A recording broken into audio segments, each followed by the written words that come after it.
Ladies and gentlemen, welcome to the Luminon Gaming X Command Station free for all. And today, the last chance qualifier to make it to the big tournament next week. I'm Paddlebot, and joining me today is Beetle Crisp.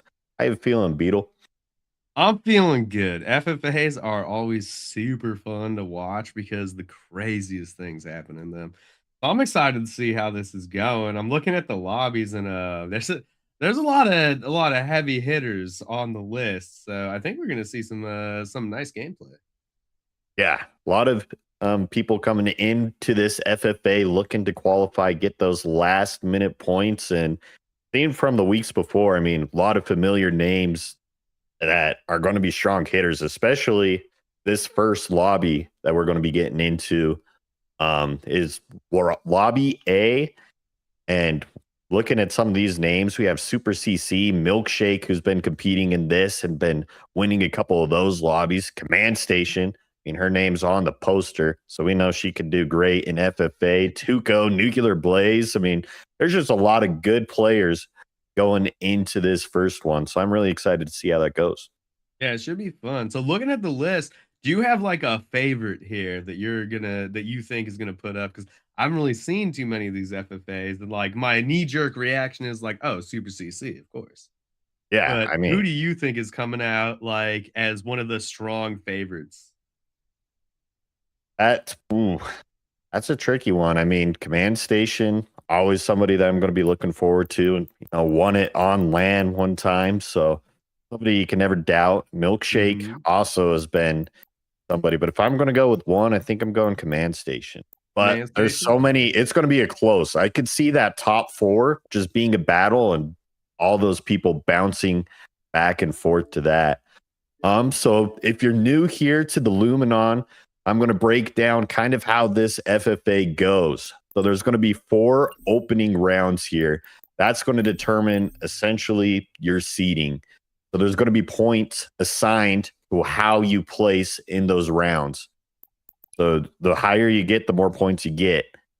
At the end of those 4 rounds, you're going to gather all your points, and we'll be taking the top 16 of those players to play in the semifinals, which will be 2 semifinal lobbies. Whoever's the top 4 in each of those qualifies for the finals. So each of these lobbies, which I kind of like, it's like a pool play in the beginning. Each of these lobbies matter, but you still have a chance to play more Halo going in instead of being eliminated right off the rip. Yeah, it definitely makes it nice to be able to have a couple extra rounds because like even if you're potentially not going the distance, it just encourages entry, right? Is to make sure you get to actually play the game a little bit. So I think it should be pretty fun. I'm kind of interested to see how Nuclear Blaze does. Like I played with them like 2 or 3 years ago. Got smoked in a 4v4. So I'm excited to see like, have they been grinding still or are they still just like kind of nice? Nuclear Blaze still pretty good. He's played in a couple of the FFAs before too, and it's Mhm. been on top of the lobbies.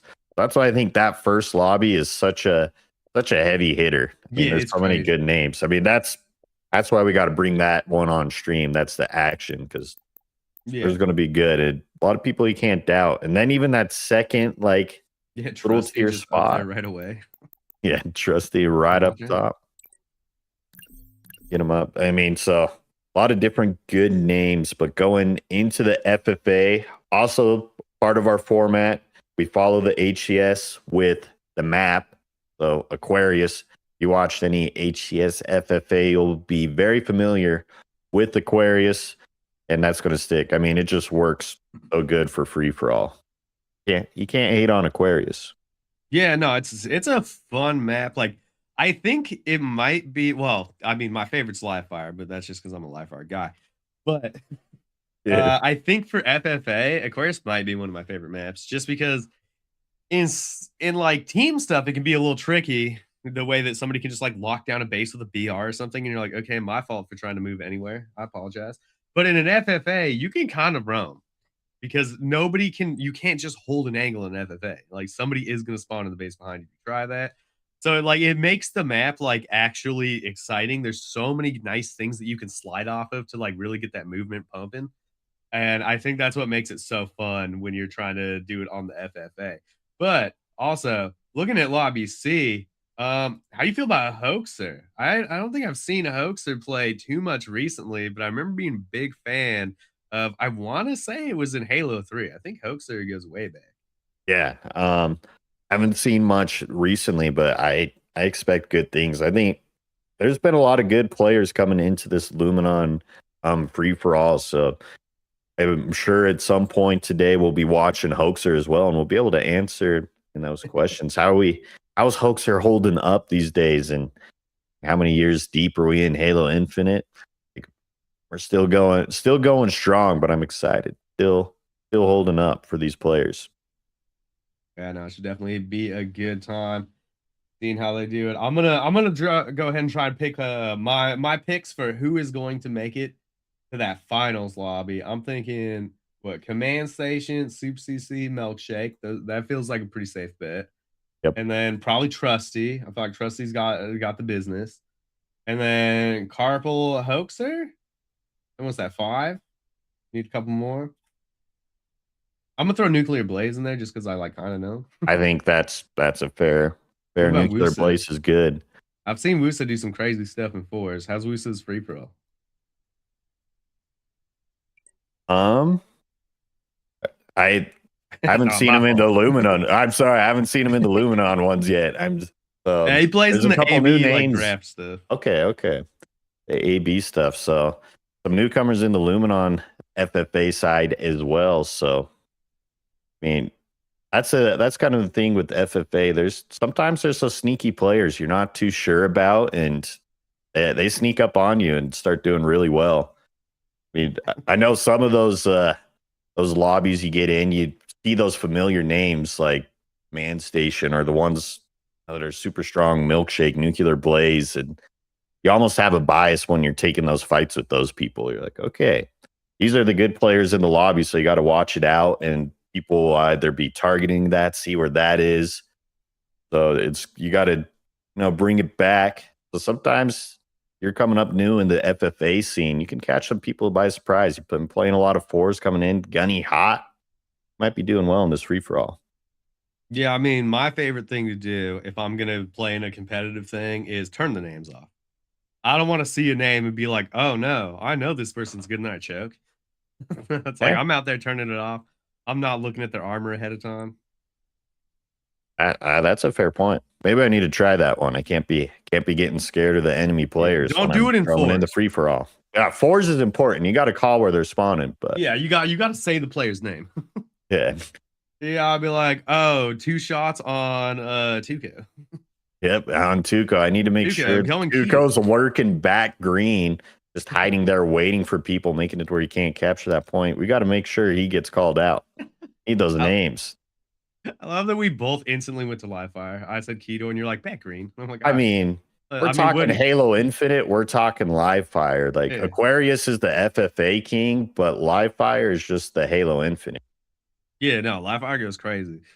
It's like I can't tell if I'm torn or not about the whole making the jumps easier on live fire. It's nice because I could do them now, but I did kind of like how it was like, oh, you had to be nice with it if you were gonna, jump up to A plat. Yeah.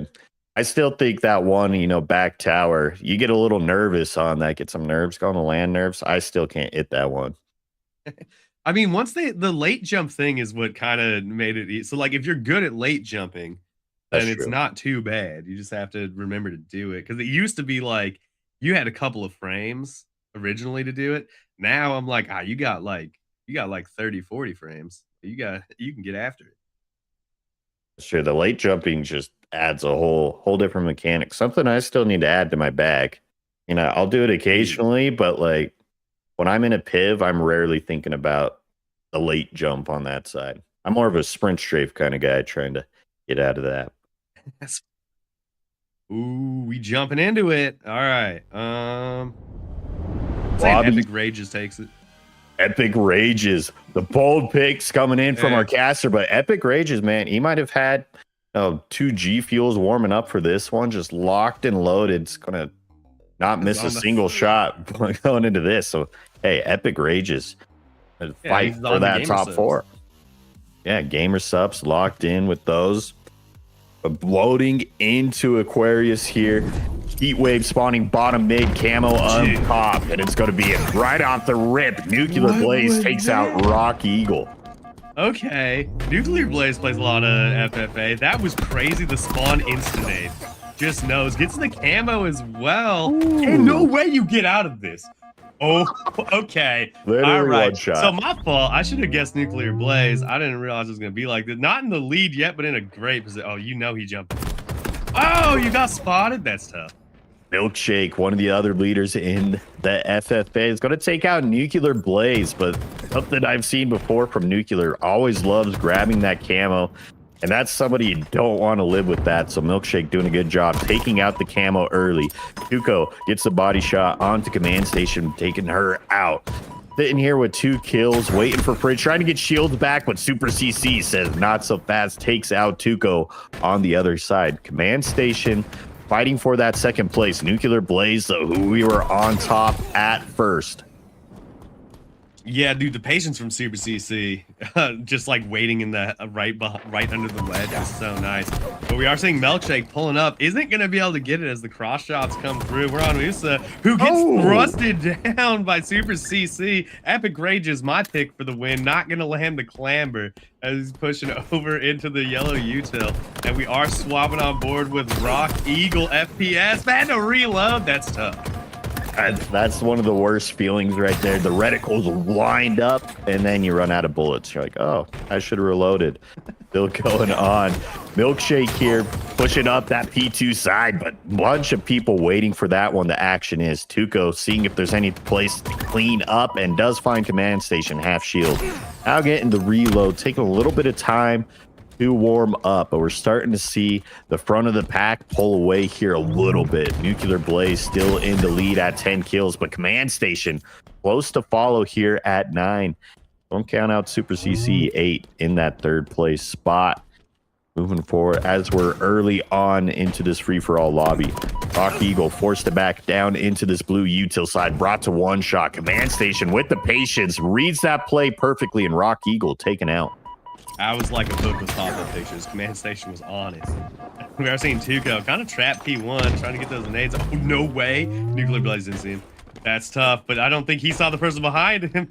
He's getting shot a bit. Tuco trying to get through. Nuclear Blaze, or command station gonna turn around for the double kill. Almost gets the trip, but does decide to back up. Gets that thrust, and another player went up to P2 without checking P1, so command station's gonna be able to stay alive for now. Unfortunately, the trade happens before she can get there. Gets good shots on a Nuclear Blaze, but somebody else picks up the kill. Super CC, she's got the thrust, bounces off his head, and is not going to close the kill. That was close there. Almost surviving with that thrust, but Super CC is wins. Eventually taken out, but got the plasma trade at the end there. Rock Eagle didn't hear that one. Landed on top of that. Taken out. That P side, though, I mean, when I play FFA, this is like the scariest spot to fight, because even if, you know, some players aren't the best with nades, you can still land a stair nade into that P2. So we've seen it multiple times. When you're fighting on this side, P2 just becomes nade heaven. Ooh, Usa with the perfect for the double kill. Epic Rage going to take him down for his 4th, but we are seeing Super CC with 17. Dude, the patience is crazy. Just waiting to see if Tuco's going to get one shot. Super CC has a plan, I can tell, and is in first place right now, but we're on board with Tuco. Dodges most of the nade damage. Command station picks up a kill, had to fly out, and it's a tough spot when you're bottom mid. But it seems like nobody checks P1. I'm not sure why, but nobody checking that P1. They're so focused on the P2 fights that nade gonna rip Tuco up, but gets the kill. That's crazy to be able to sneak a kill in on that. Sneak a little sneaky nade onto Tuco there, cleaning out. Now here's the P1 side. Somebody has that heat wave. Uwosa going to take out Epic Rages here. Threat Scanner goes flying in. Milkshake going to get caught out by that. Fights on Rock Eagle, but the trade is through. So Milkshake, a little slow to start here with the 9, which that has been kind of the motto. Milkshake's one of those players that loves to warm up in the later rounds. We'll see in round 3 or 4. Might be slow here, but by round 3, 4, they're locking in, winning lobbies, getting those points, trying to make the semifinals. Yeah, I can see also, like, especially if you're playing multiple FFA lobbies, sometimes you just gotta kind of figure out what players are liking to do on maps so that you can go where you want to go. Like, you're seeing Command Station right there, playing the wall, waiting for people to get low and taking the kills, picks up a double kill, which is kind of what you want to do. Like, you're not trying to be a hero. You don't need to survive forever. You just need to pick up those kills. And Command Station is second right now, just barely behind Super CC. He's got 22 kills. Yeah, the battle for first place is strong with Super CC and Command Station Nuclear Blaze bringing it close here. But Super starting to figure things out. I mean, looking at the top leaders of the lobby, whenever we go to their POV, it's something you mentioned. The patience is so important here. One of the things I always look at is the assist column. These leaders aren't very high in the assist because they're taking their fight smartly. They're not going to be mapping somebody doing damage for somebody else to get that kill. They're waiting to find those 1-2 shot players trying to get the melee, just reading those spawns. And that's going to be the difference between some of these mid-pack FFA players and the top. Yeah, you definitely have to have a nice balance of patience and moving the map quickly when you need to. It does look like the P2 fight is still raging on. Epic Rage is trying to get away down at Carside. Can get the shield back almost, but no. It looks like Rock Eagle FPS is there. Rock Eagle tries to take the fight, but Milkshake gonna come out on top as we see Nuclear Blaze pushing down in P1. Oh, the melee not gonna connect, and there's a thrust there as Wusa takes him down. I haven't talked much about Wusa, but I've been liking some of the plays they've been pulling out here. The thrust to take out Nuclear Blaze, but they're also in that running at the 20 kills here in the 4th spot, trying to catch up to Command Station and Nuclear Blaze. Wusa, better watch out. Maybe in the second half, starting to catch up here in the FFA. Super CC still in the lead, though, trying to survive in this back yellow base, but it's going to be met by Rock Eagle. Tried to land the sticky. Not so fast. Rock Eagle still gets those shields back. Now going to have to take a fight onto Nuclear Blaze, but Nuclear Blaze shots too hot right here. Goes for the commando. Something else you don't see often, but a good commando player, it can be scary. Okay, I wasn't sure if that stick was going to get the trade because he was not able to fall down, but it does. Milkshake takes a nade, which is tough because I think he just spawned there. Got Command Station locking down P2, gets good damage, but not able to hit that third shot. I think it went right over the shoulder. So Epic is going to take him down. We are on board with Super CC. Now, that was a bold position. All right, top mid on the thing is like everybody. Sees that camo popping up as well, the timer. It's like, that's where I'm going to be looking. I don't want anyone to sneak through with that camo. And so far in this lobby, we haven't seen any camo heat wave plays yet. That was something big in week 2, the other week that I casted. And surprisingly enough, it was Nuclear Blaze that would always sneak through, grab that camo. But players doing their research, doing a good job, making sure no one's utilizing that camo. But Nuclear Blaze finding everything else on the map, picks up a thrust there to get the kill onto Tuco. Now tries to survive against Command Station, but gets pinched, taken out. Command Station down to low health here. Gets those shields back onto P1, but before they can fully gain, it's going to be Epic. Rage slides in, but Milkshake with the reinforcements. And finally, Command Station is taken out, but doing a lot of damage there in the meantime. Indeed, a Nuclear Blaze kind of not so quietly took the lead here with 34, but we are watching Tuco in an awkward position bottom mid. Luckily, most people don't try to sit on flag to do the damage in the FFA. The shots aren't quite going to connect for Tuco, though. Could have got an extra kill there. Super CC trying to pop some nades over just in case somebody's close by. That's so unfortunate, too. Gets the assist there and was really hoping that player just wouldn't be looking at him when he went for the P1. Ends up dropping into one. Gets the kill on the nade in the back. If he could have gotten the double, it would have been nice, but Milkshake going to take out another kill. 17 still kind of having a slow start, but again, you can always trust Milkshake to pop off in an FFA. And Station with a little sneaky spot on car 2 side, looking up so people don't spot the bandit there, just waiting, trying to catch someone off guard. Nuclear Blaze here, getting those shields back, now going to challenge the back base. Finds Milkshake, going to have to be sneaky around this Mohawk side, but it is Milkshake that's going to win that fight. Super CC finds the trade there.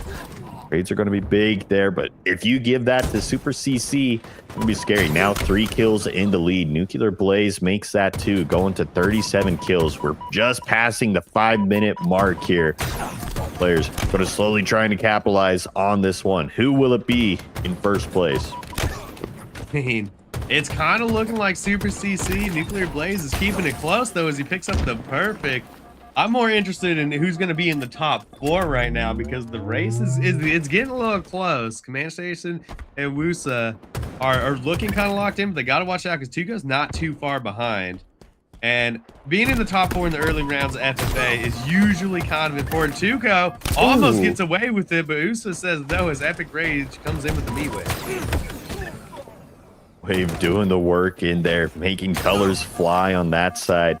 But a good call. Tuco is slowly closing in on that. In FFA, sometimes you're just waiting for those lucky spawns where you spawn on that hard side, hoping that there's weak players getting that, get a good double, triple kill. But Epic Rages with the Heat Wave camo, gets the back smack. Now going to have to take out Rock Eagle, but Rock Eagle wins that one. So Epic was able to find 1 kill with the camo Heat Wave combo, but the rest of the lobby not want that danger running around. Yeah, I mean, Rocky had a nice strafe there. Like, I think both times they thought Rocky was going to go a little bit wider on the strafe, but it was a tight strafe, so the Heat Wave is not going to connect. Tuco, meanwhile, needs this kill, is going to get it. Still down a little bit. Pick up a couple extra kills, that'd be nice. Has plenty of time, but you got to watch out because I feel like Command Station and Wusa could pop off at any moment. You just need one good P2 push to really change your FFA game.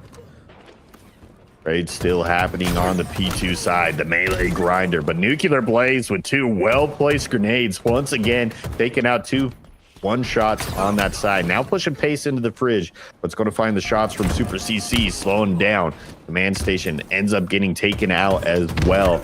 Super CC still in the lead with 46 kills. Next up is Nuclear Blaze at 42, trying to catch up. 3 minutes remaining here, but the battle for 4th is happening. Owusa and Command Station tied, and Tuco making it up to 30 kills as well. So 3 players tied in for that 3rd place position.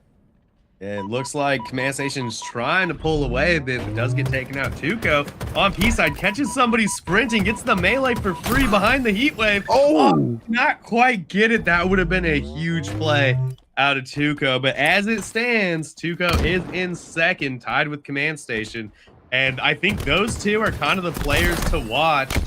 Maybe Wusa as well, but I feel like Wusa has slowed down a bit in the last 2 minutes, like got up there pretty quickly, and is just maybe having a little bit of trouble finding out, but there's your camo Heat Wave combo. Have to see what CC does with it. This is a bad person to have it. Yep, the map leader with the combo. And it's happening. Free double. Oh, gets the triple. Turns around for the grave. I mean, that's why this guy's in 1st. Yeah, that's not Maybelline, bro. That's natural. Milkshake gets a big win on to Nuclear Blaze on that side. Tuco finds the trade on to Milkshake as well. So Nuclear Blaze looking to be 2nd here. Super CC closing in on that 1st place, going to 53. It's going to be hard to catch up, but now that battle for 3rd still going here. Command Station and Tuco tied in 3rd place with 37 kills.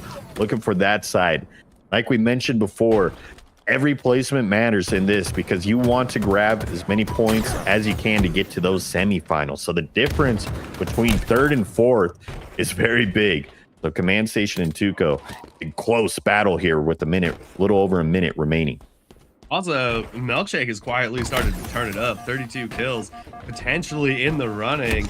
Just needs like a decent spree in order to maybe take it. But Command Station going to pick up another kill, puts her up to 40, which I feel like in the last minute having a 3-kill advantage is big because it's an FFA. You could just have 3 bad spawns and suddenly the game is over. But we are seeing Super CC with another triple. This time going to stay alive. That was, again, a very bold jump.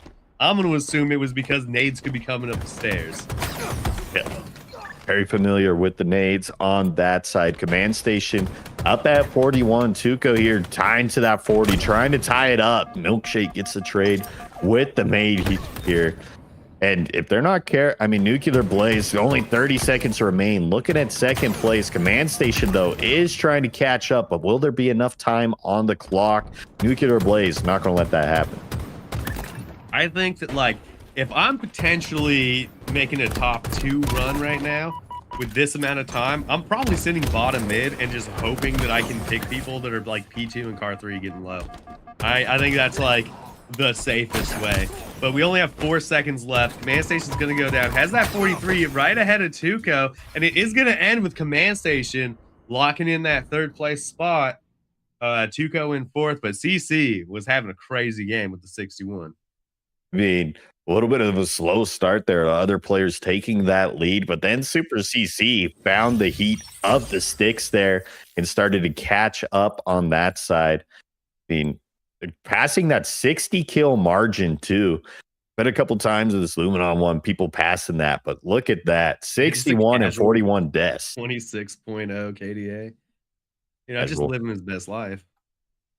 And making it look easy there on the other side. Nuclear Blaze here with the 49 kills, trying to come close. Man Station bringing it a little bit closer to that second place fight, but did take 3rd and Tuco in that 4th.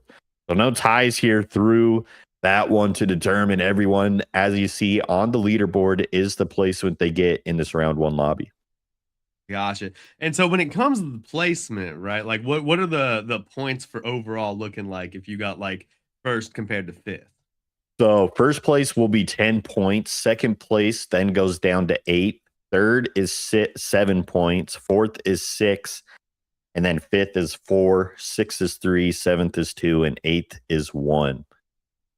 You'll get those points, but it's going to be a 10-point difference. And across 4 lobbies, you start to see that difference. If you get 1st place in on a lobby, really starts to heat up. That also is one of the tiebreakers going into it. If you're tied points, but you take 1st place in a lobby, that will be looked at. So Super CC finding that 1st place, getting those sweet 10 points moving forward in that lobby.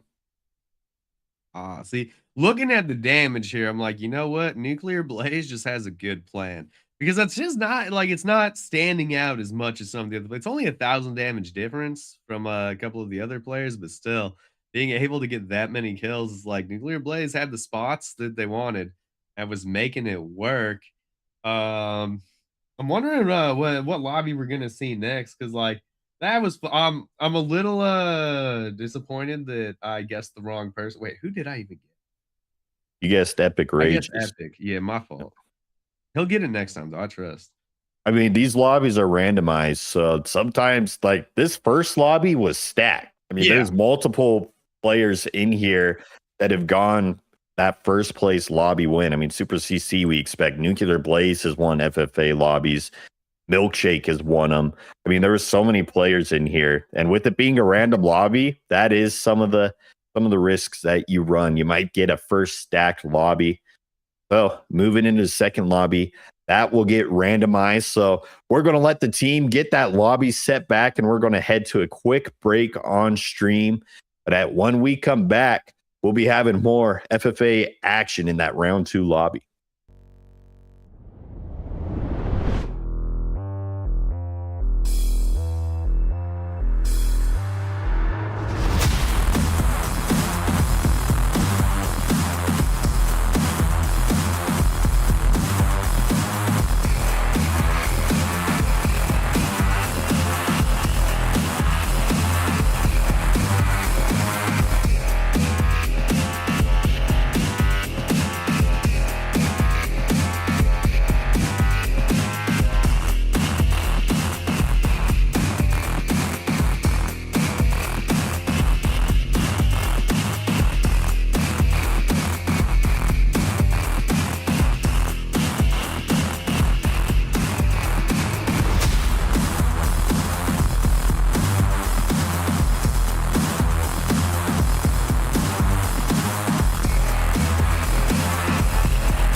Ladies and gentlemen, welcome back to the Luminon Gaming X Command Station Free for All Last Chance Qualifier. And we saw some action here in round one, but we're starting to heat things up here for round two. Seeing some new faces, some new names, and I'm getting excited. Yeah, no, it should be interesting. I like watching Switch It Up play. I'm not sure if it's because I think Switch It Up is super good, but I like the name. It tickles my brain just right. But I'm excited to see how these players do. We saw Tuca was going pretty hard last time, but we Yeah. do got Cognis in the lobby, and I think word on the street is that Cognis took first in their lobby in the last round. Definitely a player to watch out for. I think another strong lobby. As you mentioned, Tuca was heating up there towards that second half. And then we got Maddie too. Maddie's another very strong player here in the free-for-all range on that side. And Milkshake, as I mentioned earlier, one of those players slower to warm up, but if you catch him in lobby 3 or 4, I mean, things might be looking scary. But the players are in the lobby. We're loading into Aquarius for round 2 of the Luminon free-for-all. All right, what do you think the first kill is going to look like? You think we're going to see a melee or a nade shot? I'd be a nade. I'm feeling nade shot. After seeing what we saw that first time, loading in, people just knowing the spawns, throwing a nade, get the shot in after. Oh, dude, that's right. Nuclear Blaze's nade off rip was crazy. I've straight up just never seen something like that. Just spawning in util and nading the door is insane. Ognis taking a pretty safe angle right away. He's going to get one shot, but nade shotted. We called it. I mean, there was a melee that got there first, but we didn't see it, so it doesn't count. Doesn't count. It was what the observer was looking at. That was first kill in our eyes. Maddie takes out Milkshake on that for the fight for camo. Maddie gonna grab that camo untouched. Well, almost untouched. Ended up dropping on that table. Now trying to dodge nades. Will it be able to survive? Does survive with that camo. Now going for the heat wave and finds a one-shot Cognis on the other end. Oh, that's nasty as Maddie picks up that triple kill. Looking for more. There's nobody super close, but the nades aren't getting thrown. As dude, the thrust for the melee is nasty work. As Maddie's gonna pick up another one. 6 kills, has quite the lead in the lobby. So another work, but cleans it up. Clean. He's fine. Oh, my bad. A little bit of a blank there, but Maddie just went and picked up every item on the map. Went through, grabbed camo, dropped down, grabbed the heat wave, and then found a thrust along the way. Ooh, Cognis, little turnaround with that heat wave. But Maddie doing so much with that sandbox to take an early lead of 8 kills. Now Cognis playing patient here on that side. Moves over. Firefly does get a big win onto Tuco. He on that side, Tuca down. Maddie going up to that 10 kill mark with a nade onto that P2. So the P2 nades continue here in round 2. Yeah, I mean, you got to watch out up there. Honestly, even if I don't spawn near P2, I'm probably throwing a nade up there just in case, because everybody's running at him. Tuco is going to find a player all the way in the back, is able to take out, switch it out. Doesn't take too much damage, so might be okay. Is not getting pushed by Maddie so far. So is going to potentially have a chance, but opts not to go towards P2, takes a bit of extra fire, and is now stuck on the opposite side of where Maddie is in the bottom mid area.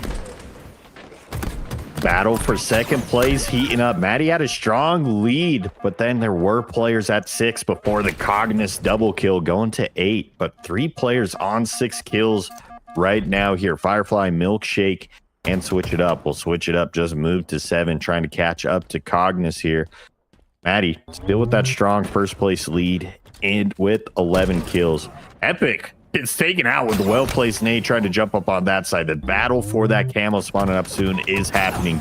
Milkshake looking for a win, but Switch It Up with the hot bandit shots there. Barely survives one shot. Cognis finds that trade. Yeah, it's tough when you're up against somebody. Oh, does not quite catch the wave. The Firefly picks up the double kill, finding them both with a grenade. We got Switched It Up playing patient. We saw the camo player P2 for a second there. Epic Rage, meanwhile, going to take down Milkshake for his 3rd kill of the match. We got a trade with Switch It Up and Cognis, but I'm wondering where that camo got off to. Maddie, once again, with the camo here on the car 3 side at 13 kills and thrust. Just picks up all the items and doesn't miss a shot. Maddie showing why they're in a strong first place contention here with 14 kills. Looking for another one, lands the back smack onto Epic Rages. Now finds Tuco dropping in. Tuco with the big 5 though, doesn't get traded out and takes out Camo. Dude, catching that perfect before the melee came in was so nice. But Tuco, 6 kills. Gonna have to turn it up a bit as the front runners are kind of running away with it at the moment. We got 15 on Maddie, which not a surprise. I feel like Maddie has a very solid plan on this map. We are seeing Milkshake over in yellow util. It seems like Milkshake's not trying to play the P2 game. Didn't really last game either. I feel like every time we saw Milkshake, it was in one of the utils or like car inside. Looking for that Cognis though, good shots with the bandit, clearing out top mid with Milkshake. Is able to drop and survive too, and is going to fight a fight happening on car one side. Can he find a headshot to clean one up? Duco almost survives, but it almost cost Cognis a life, and it will. Switch it up, trades that one up on that side. Addy though still strongly in the lead at 18 kills with that solid plan. Epic Rages takes him out though. Epic favored in map 1, starting to have a good game here. 9 trying to close in on these leaders, close up to Firefly on that side. Almost gets a win, but Milkshake finds the lunge first. We're on board with Maddie, who is going to catch the double kill on Cognis, who's clambering. Gets taken kind of low, but Firefly's going to be there. He's going to get taken down by way. Milkshake got both of those. Kind of surprised me. I 100% thought Firefly got one. But we got a couple of swings coming in. That's a tough spot to see somebody spawn when you're 1 down at P2. Looking for that. Ooh, Maddie, double kill now. Looking on Tuco to find the triple kill with the perfect shots. Looking for the over. Epic going to deny that one, though. The damage was there if someone wasn't behind. Camo spawning up. Players fighting for this car 3 side. There is going to be a trade here on that side. Tuco in the back base. Going to maybe find one. Get a little weird. Does find one and on to Milkshake. Missed 2 melees and still win. Then gets the nade. Cognis able to clean that one up. With those fights, now somebody did grab that camo on top mid here. Was it burnt? Not sure. Cognis though on the hunt for that. That looks like Milkshake's gonna be able to pick up another kill. Still kind of prowling over on the gens. We got Cognis trying to lock it down at P2. I'm not sure if, okay, I thought Epic Rage pushed out, but he didn't. It's like Epic Rage are a bit of a fight with Milkshake, and Milkshake's gonna take him down, staying alive for the moment. A bold jump up, but I guess that's what you got to do in FFA. See if you can find a one shot that's not looking at you. Meanwhile, Maddie with the crazy wall nade, it's almost enough, but the perfect shots out of Cognis gonna take him down as Cognis trying to watch for whatever players he can find. Meanwhile, it looks like Tuco maybe going to be in a little bit of trouble going up there. Runs into Cognis, but Maddie trades out Cognis. Impressive Cognis surviving up there in that top mid P2 side for so long. It's one of those things that's a hard strategy to accomplish, but if you can, it's so strong in the FFA, surviving up that top mid side. Being able to be on that card 3 side, drop bottom mid, go back up. Like, that's a power position. You're able to see so much of the map from up there, but it also is exposed. So it is a strategy, but very hard to accomplish. But players who do it well eat well with those rewards. Maddie takes one out onto Tuco, now sliding towards this P2 side, trying to survive the cross map. Going to land a nade, but Firefly takes it out before that nade could be capitalized on. Now forced to run on this side, and ooh, almost wins on to switch it up. Looks like the P2 fight is still fierce. Milkshake makes their way over here as he's trying to see what he can find, but unfortunately there's kind of just nobody really after it yet. Milkshake drops down to P1, is going to pick up a kill, gets taken super low, almost takes out Maddie, but Maddie gets around the corner just in time. I saw the shot stop for a second. I think Milkshake thought that he got him for a moment there, but we see switching up in a fight, going to come out on top, not getting traded by the melee as Milkshake is heading over for that camo. Everybody's alive though, so I expect him to get spotted. Like, that was the nice thing about Maddie's first camo, is 5 people were dead when we walked up for it, so no one was really looking. But Milkshake getting mixy with no way he finds it. That's tough. Oh, that's tough for Tuco. Oh, what a play from Milkshake there. Was just finessing that yellow table side. Somehow jumped over, got the unofficial ninja on that side. Now he's going to have to survive. I mean, yellow table is so hard, but still managed to find a kill from that with that camo onto Tuco. Perfect jumps on this side. Maddie's still in a strong first place lead at 31 kills, but the battle for second place is alive and well. Switch it up at 25 kills, but Cognis close to follow with 24. On that side, Milkshake trying to get into that second place action as well as he finds the 21st kill, trying to catch up, but switch it up. Not making it easy, finds the trade onto Milkshake. Yeah, and I feel like Milkshake has had a much faster start this time, and we saw Milkshake's come back towards the end of that last game. So I have to watch out to see if he's going to be able to push up onto that leaderboard. But we do got Milkshake once again trying to push across. Maddie's going to pick up a double kill on Epic. Gets shot a couple of times, but that's not that much damage. Sees the one shot, flicks for it, but doesn't get the double kill. Back-to-back doubles out of Maddie. And Maddie's extending that lead. No, I'm trying to sprint strafe him, but it's not going to be enough. I couldn't be enough, but I feel like every time we go to Maddie's POV, there's just a killing medal on there. Double kill, triple kill. And it's showing in the numbers as well. 36 kills, strong first place lead. Next player at 28. So switch it up. Starting to pull ahead a little bit in this second place race of Cognis. Now moving towards this side, looking for Tuco. Tuco is going to win that with the nades. Now surviving one shot. Going to hide in this corner, but no. Taken out. Firefly on this P2 side. Three players are going to clash here by the blue fridge. But Maddie with the sneaky back smack here. Now looking for the second kill with the nade. Can he find it? Does get the trade. Yeah, that's got to be tough being the guy shooting at the P2 player and seeing Maddie pulling up. And you're like, dude, I'm not getting this kill, am I? Because Maddie's going to be able to take it. But Cognis comes in from the top ropes, able to get another kill. Gets to the double with the trade. Looking kind of nice. Still 4 behind on that second place position. Unfortunately, Milkshake got away with that is crazy. I thought that Milkshake was getting pulled up on and was totally unaware of what was happening. I mean, Milkshake has won so many different melee fights. Like, it's been impressive. Always finding that lunge with the quick reaction time. I mean, multiple times we've been seeing those melees win. But now it's Cognis. Yeah. Milkshake got the melee game or has the better Wi-Fi. Who knows? But it's winning those melee fights. Cognis on this side, trying to survive with the camo, waiting for that next player. Maddie looking for the stick. I mean, very patient plays out of Cognis here. Wants to find that back smack onto P2. Knows Milkshake's here. But Milkshake somehow knows as well. It feels like dancing around. Doesn't get the back smack. Oh! What? Dude, that's a heartbreaker. Right there. We're going to say it was an observer issue for sure. But switch it up. Kind of trapped back here in back blue. We are seeing Epic Rage trying to chase the bottom mid player. It's going to find him as Firefly just did not feel like running out front yellow was going to be the move.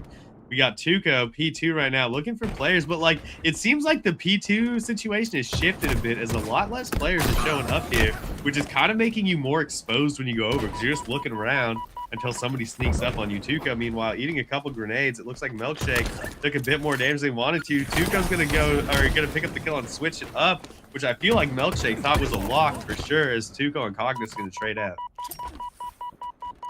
Maddie's still in first place with 43 kills. Next up is 36 at Switch It Up. So the leaderboard staying somewhat the same with 3 minutes to remain here. Tuco looks up and takes out Maddie with the body shot.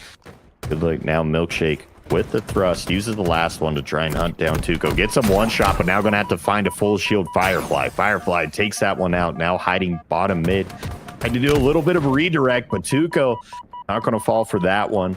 Looks at that, gets the cleanup on that side, and finds a trade on that. So Tuco, in this later half, starting to get quite a few doubles with his life, but it's maybe a little bit too late here with 2 minutes, 45 seconds remain. Yeah, it's going to be tough to bring that back with a 6-kill advantage and the fact that Cognis is going to be trickling in points no matter what you do. Got the heat wave though on Maddie. Not going to find the first kill. The other player went down to a nade. He's looking for him in the fridge. Going to take out Tuco. The nade might be good as that player's thinking about pushing it. Oh, dude. Oh, I just feel like he's getting so unlike. Like he's almost having such a good run here. But everybody's barely surviving or getting killed by somebody else. With so much damage, but couldn't find a kill. And now because of that, Switch It Up starting to catch up to the leader. Only going to be a 5-kill difference here with Maddie. Had so many opportunities. And now Firefly takes out Maddie as well with the well-placed nade on P2's side. Switch It Up, looking for that next player trying to catch up to first. Using this patient side. Yellow Fridge, no one spawning on here. Now going to have to dodge the nades from Tuco on this side. Finds it, but lands the sticky to, or no. I thought he got the sticky. It looked it. Yeah. It hit the wall weird. And at first I was like, wait, I thought it hit. But Tuco, gonna be at 35, only 4 down with a minute and a half left. Like, might be able to bring this back.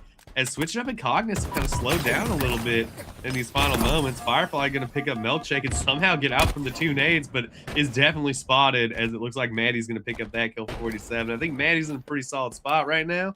You know, just needs to keep it consistent. But Milkshake on 29, trying to see what they can do. Is gonna spot a player, but it's Cognis, and Cognis seems to have seen him first as he picks up the perfect kill.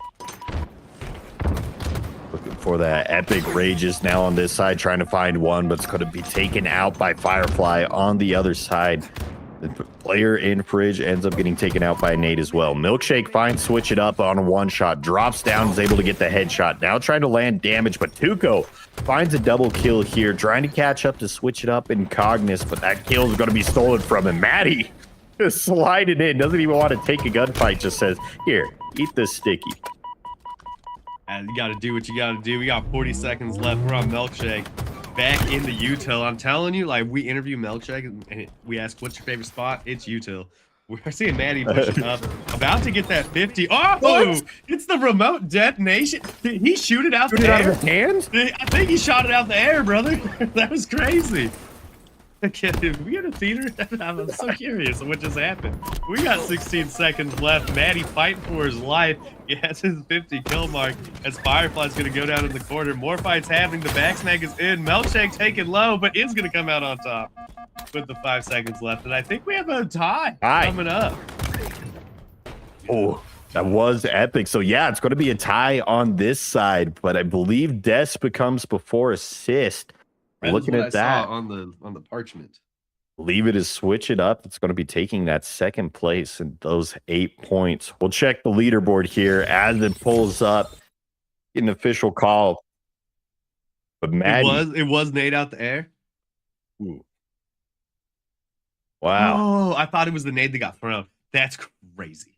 We just got comms in from production that the nade, it wasn't thrown. The body was dropped, so died. And the nades falling from the body is what he shot out of the air to get that kill.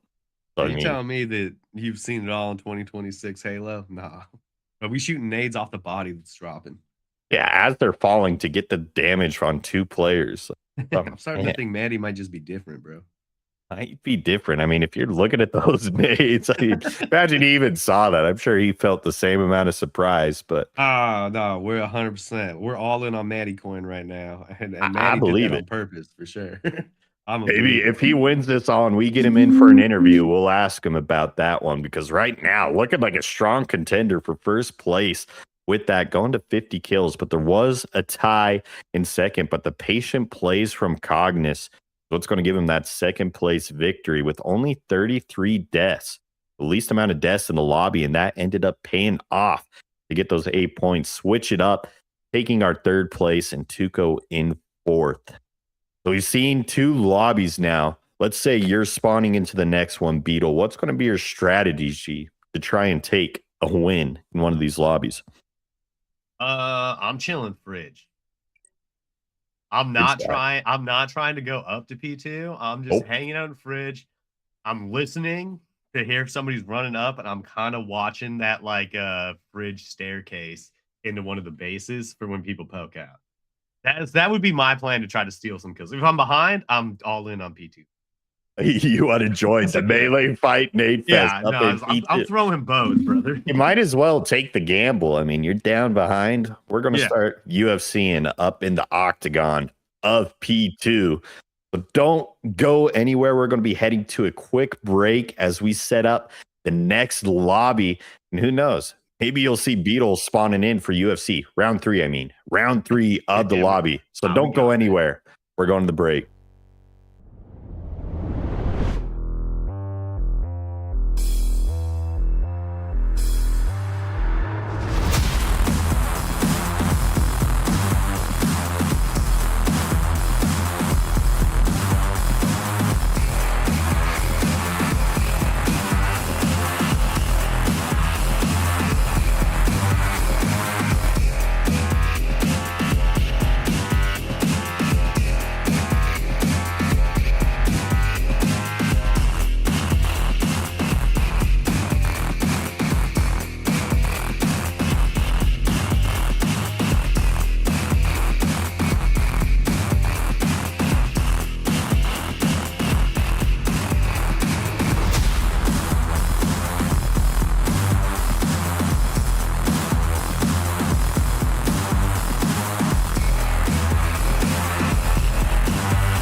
Ladies and gentlemen, welcome back to the Luminon Gaming Free-for-All X Command Station.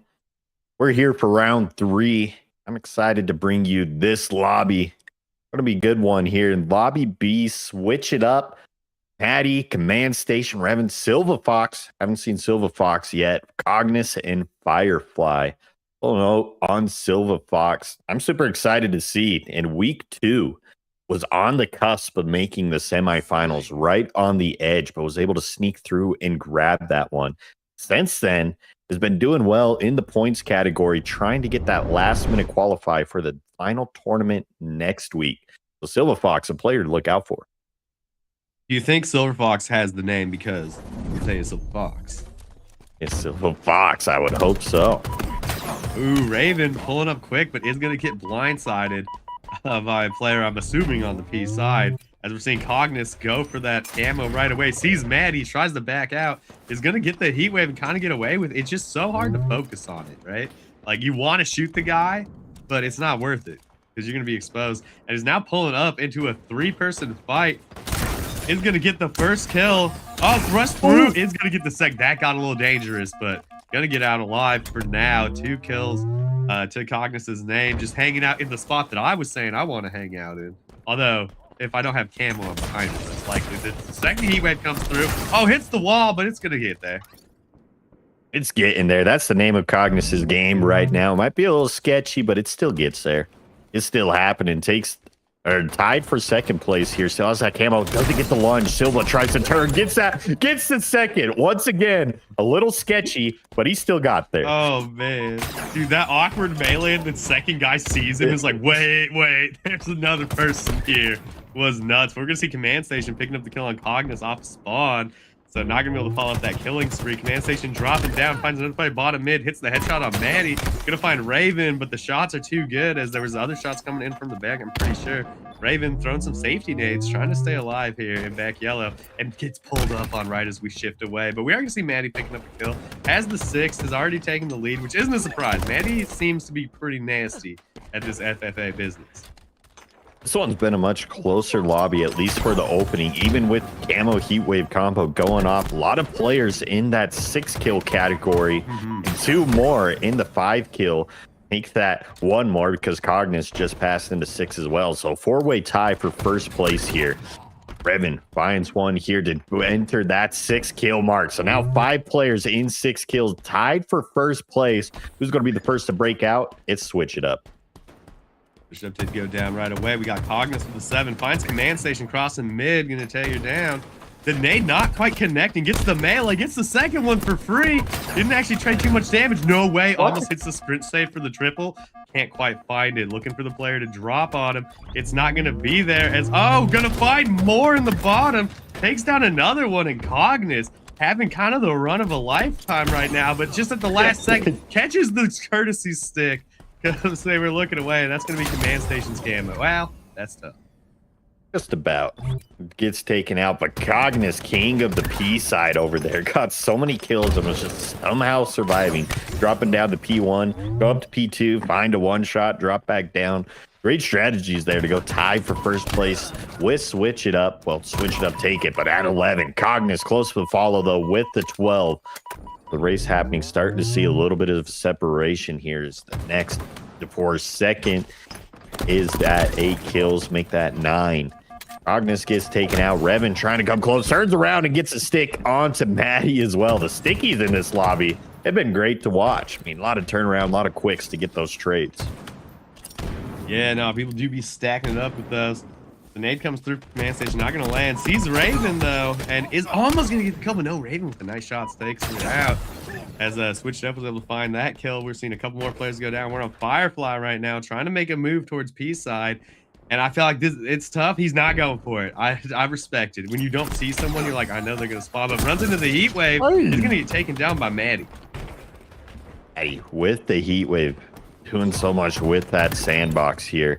Cognis going to find one onto Command Station. Going to take the gamble up at P2 side. Grabs those stickies. And it's Maddie with the heat wave. Sneaks up onto Firefly. And is going to see some weak players on the P side. Switch it up. Full shields. Backs him down. Decides that Gen will be the territory for Maddie. Switch it up. Gets taken out. 2 players on that P1 side. Maddie's going to take him out. So that choice to stay in Gen side paid off as a kill. Yeah, no, Maddie is definitely taking a page out of Milkshake's book, chilling in the Gen. And chilling in it with a heat wave is nice, because when they pull up on you, you're probably going to be able to win that fight. We are seeing Raven trying to push bottom mid. There's so many targets. He's able to find one, but switch it up. Going to clean that up quick. Oh, no, sorry. Silver Fox goes down also to Maddie, who's roaming the bottom mid. As we're seeing the kills kind of get scrappy towards the bottom of the map. You know, once a couple people go down there, more people will end up there just trying to follow the kills. We're seeing Command Station putting some shots down range, but the player is going to go behind the wall. And Silver Fox trying to chase him to the Gen, but going through the open like that is risky, and Cogni's going to punish him for it. Camo up, battle happening. Maddie and switch it up looking. Maddie decides to back down, but Camo is still up. Dan goes in for his classic slide stick, jumps back, and is able to survive here. Now going for that Camo, waits for the perfect opportunity, and once again grabs the Camo for free. Now going to have to wait on this P side. Spots Cognis, but decides to look if Heat Wave is there. It is not, but sees another player and lands that killing spree. So he was already killing before this Camo gets that killing spree, and now the sandbox is happening here with the Camo, the plasma pistol combo. You said a lot about the Heat Wave. What's the plasma pistol got in action? I mean, it's, you know, second best option, right? A couple shots into a melee. Oh, just take him out with it. Yeah, he didn't want to punch him. He gave up a kill just because he thought it was funny, which is crazy. But I guess if you're first, why not? As Maddie looking kind of nice, going to find another one. Couple of shots into the punch. We didn't even get to see the hand get thrown as Maddie kind of running through it. Tied up, though, 19-19. Switch it up. Getting kills on the back end. That Cam is going to be out. And Maddie looking for these players over in Gen, but unfortunately, they're going to trade out as everybody on the map basically just died. Such a close lobby here. Going forward, Maddie at 19 kills. Switch it up. Tied there. Cognis close to follow with Revan at the 18 kills. So 4 players easily in the battle for first. And honestly, you can make it 5. Command Station at 17 and Silver Fox. This whole lobby's closed. 8 minutes remaining here, and it's hard to see who's going to be the leader here. Switch it up does get that lead here, going up into that 20 kill mark. Command Station finding one on to get the trade on the Raven with the thrust. Yeah, no, it's like this lobby's tough. This is what I call a coin flip lobby. Like all the players, a lot of the players definitely good enough to win it, and it's gonna come down to like position and how tenacious some of the players are when they're pushing stuff. Because sometimes, you know, you can be good enough to win it, but if you just are getting run down constantly, like it's not much you can do. But we are watching Silver Fox up at car 3, trying to find someone. Needs to be careful because switch it up is creeping around the edges, and no, not gonna see him. Gets taken out with the perfect shot. Gets the nade from where? That was over towards like fridge side yellow, I think. I mean, I couldn't even see that one. Just see the Hail Mary tag pop up, and I knew something crazy happened there.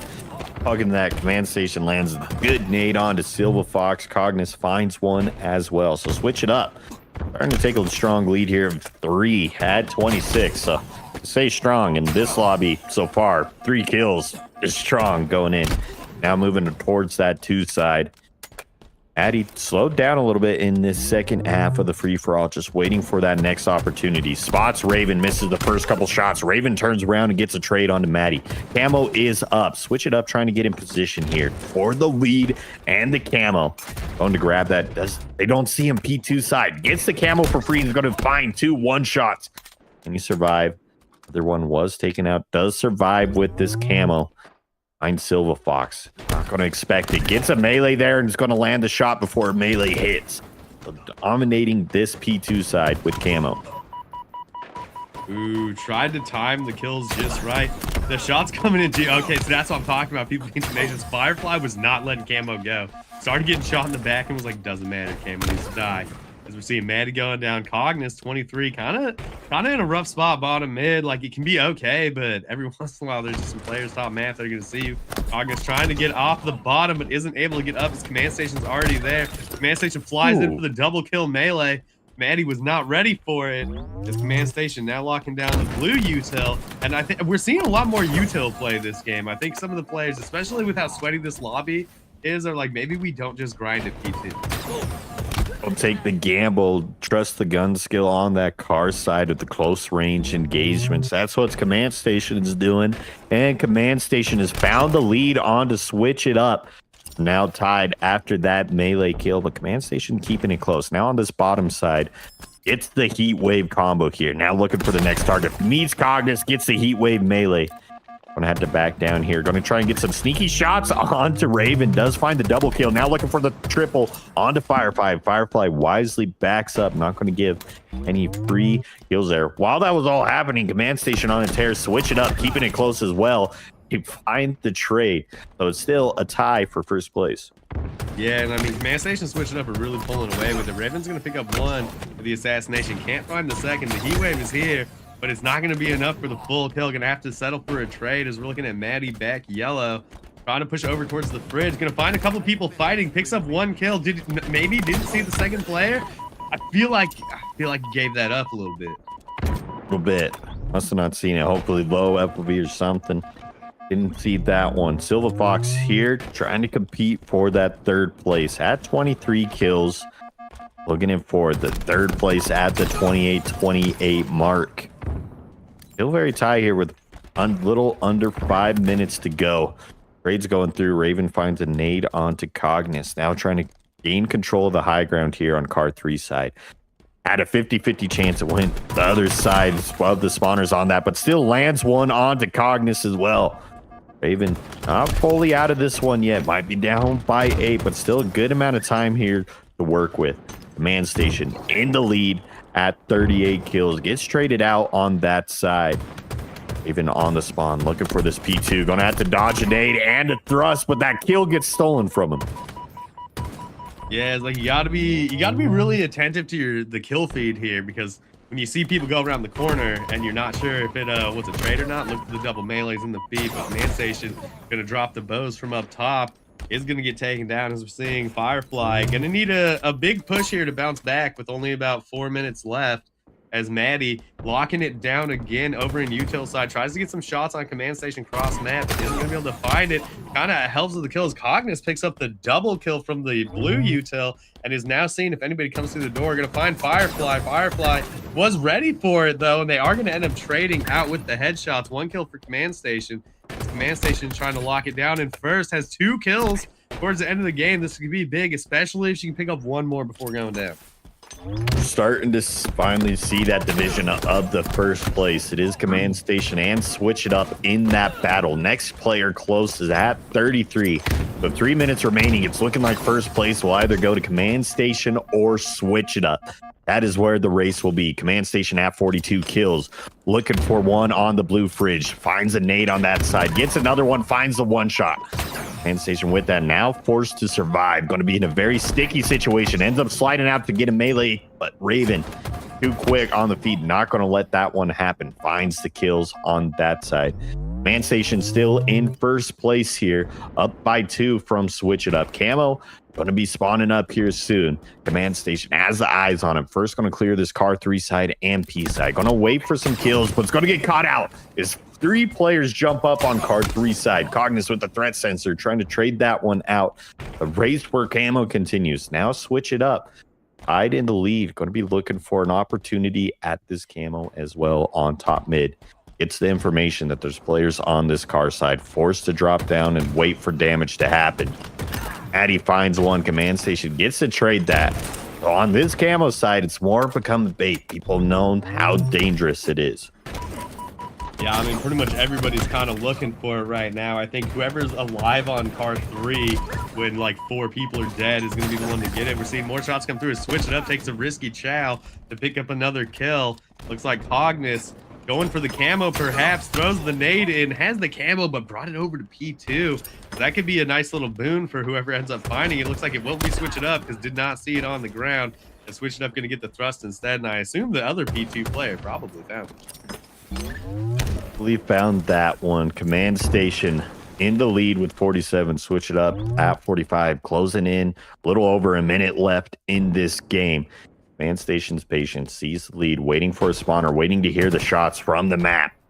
He's the yellow fridge spawn. Now going to go up into this P2 gamble side. Gets one, but that trade's going to hit. Tries to throw a frag, but it's a sticky on that other side. Gets one on to Maddie. Can the BR find two? Command Station finds two with the BR, furthering that gap from Switch It Up.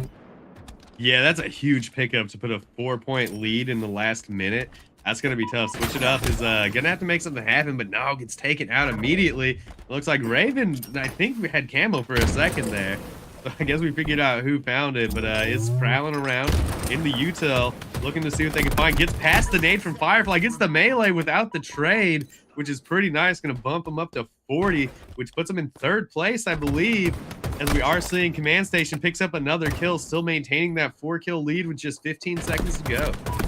15 seconds. Switch It Up, trying their best to catch up, but Command Station too good at finding a trades. Makes the kill gap 4. Here's Silver Fox with the big win onto Raven here, trying to get that. That is going to be big because it brings him 1 kill over Maddie. Maddie finds it to tie it up at 36 on that side. That will be it. Command Station winning round 3 of this lobby. Battle was so close between Switch It Up, but a couple good plays with the BR. Iced it up from Command Station and then finding the trades at the end. How did Command Station do in that first round? You remember top 4, right?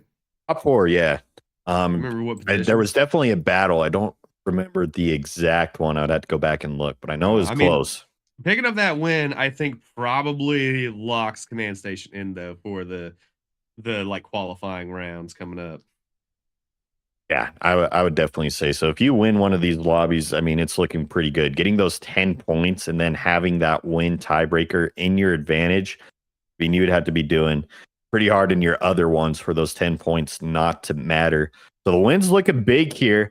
And now looking at the tie category, Switch It Up definitely takes that 2nd place mark. Cognis in 3rd, Raven at 4th. But the tie for 5th, Maddie and Silver Fox, that's going to go towards the deaths. So Maddie with the patience, less deaths at 38, going to take that 5th spot. So Silver Fox there for a second at a lead in the tiebreaker, up by 1 kill. But Maddie getting a trade within the last seconds, geared him that 5th place spot and those points. But we're starting to close up on these qualifier rounds. We'll have one more qualifying round to get the points. We're going to try and bring the leaderboard as well so we can see who is on the edge of qualifying for the semifinals. So don't go anywhere. When we're back, we'll have round 4 of pool play.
Ladies and gentlemen, welcome back to the Luminon Gaming X Command Station Free for All Last Chance Qualifier. We are in round 4, where it all matters. All the points coming down to it is where it matters here.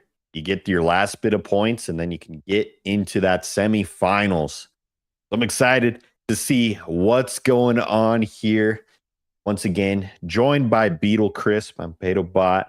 Break down the lobby, Beetle. What you seeing? What you excited for? What I'm seeing is Super CC in there, and I feel like of all the lobbies we saw, Super CC's was the only one where it was like almost a 20 kill advantage at the end. So it's gonna be a tough one. I'm a big Hivent fan because I met him a couple of years ago at an event, and he was very nice to me. And I'm pretty sure he has that crazy weird keyboard thing. So those are the two I'm kind of watching. We'll have to see how the rest plays out. I don't think I really know some of the names. Like, I haven't ever seen Nursing Dr. Love play. I can't remember who Adderall 40MG is. I feel like they used to have a different name, but Tuco's back. Oh, that's cheesy. Okay, and then we got Tuco back in the lobby as Milkshake's gonna pick up 2 with a perfect kill, trying to make it way over to Camo. It looks like Super CC got away with that kill. What was I saying about Milkshake? It takes either round 3 or 4 for him to heat up. So if anyone's going to compete with Super CC, it might beat him. But he already found a heat wave camo combo right off the rip. So Super CC looking to do more action right here. That is like a 90% chance after I hit that first heat wave shot, I'm swapping to my bandit to kill the guy just to save some heat wave ammo. But Super CC is not concerned about that. He's just letting it rock. I might as well use it all so nobody else can use it. Finds the last one, gets some... Wasn't able to clean that one up, but finds a trade onto Nursing Dr. Love. A little bit of camo left here. Has the plasmas ready for action. Uses that to close in on this yellow fridge here. Finds Cheesy, takes him out with the killing spree. Almost hits the sticky, but going to be a little short. It was close. Nursing going to get taken out by the perfect from Hivent, as we are seeing Firefly pulling up into the Milkshake spot.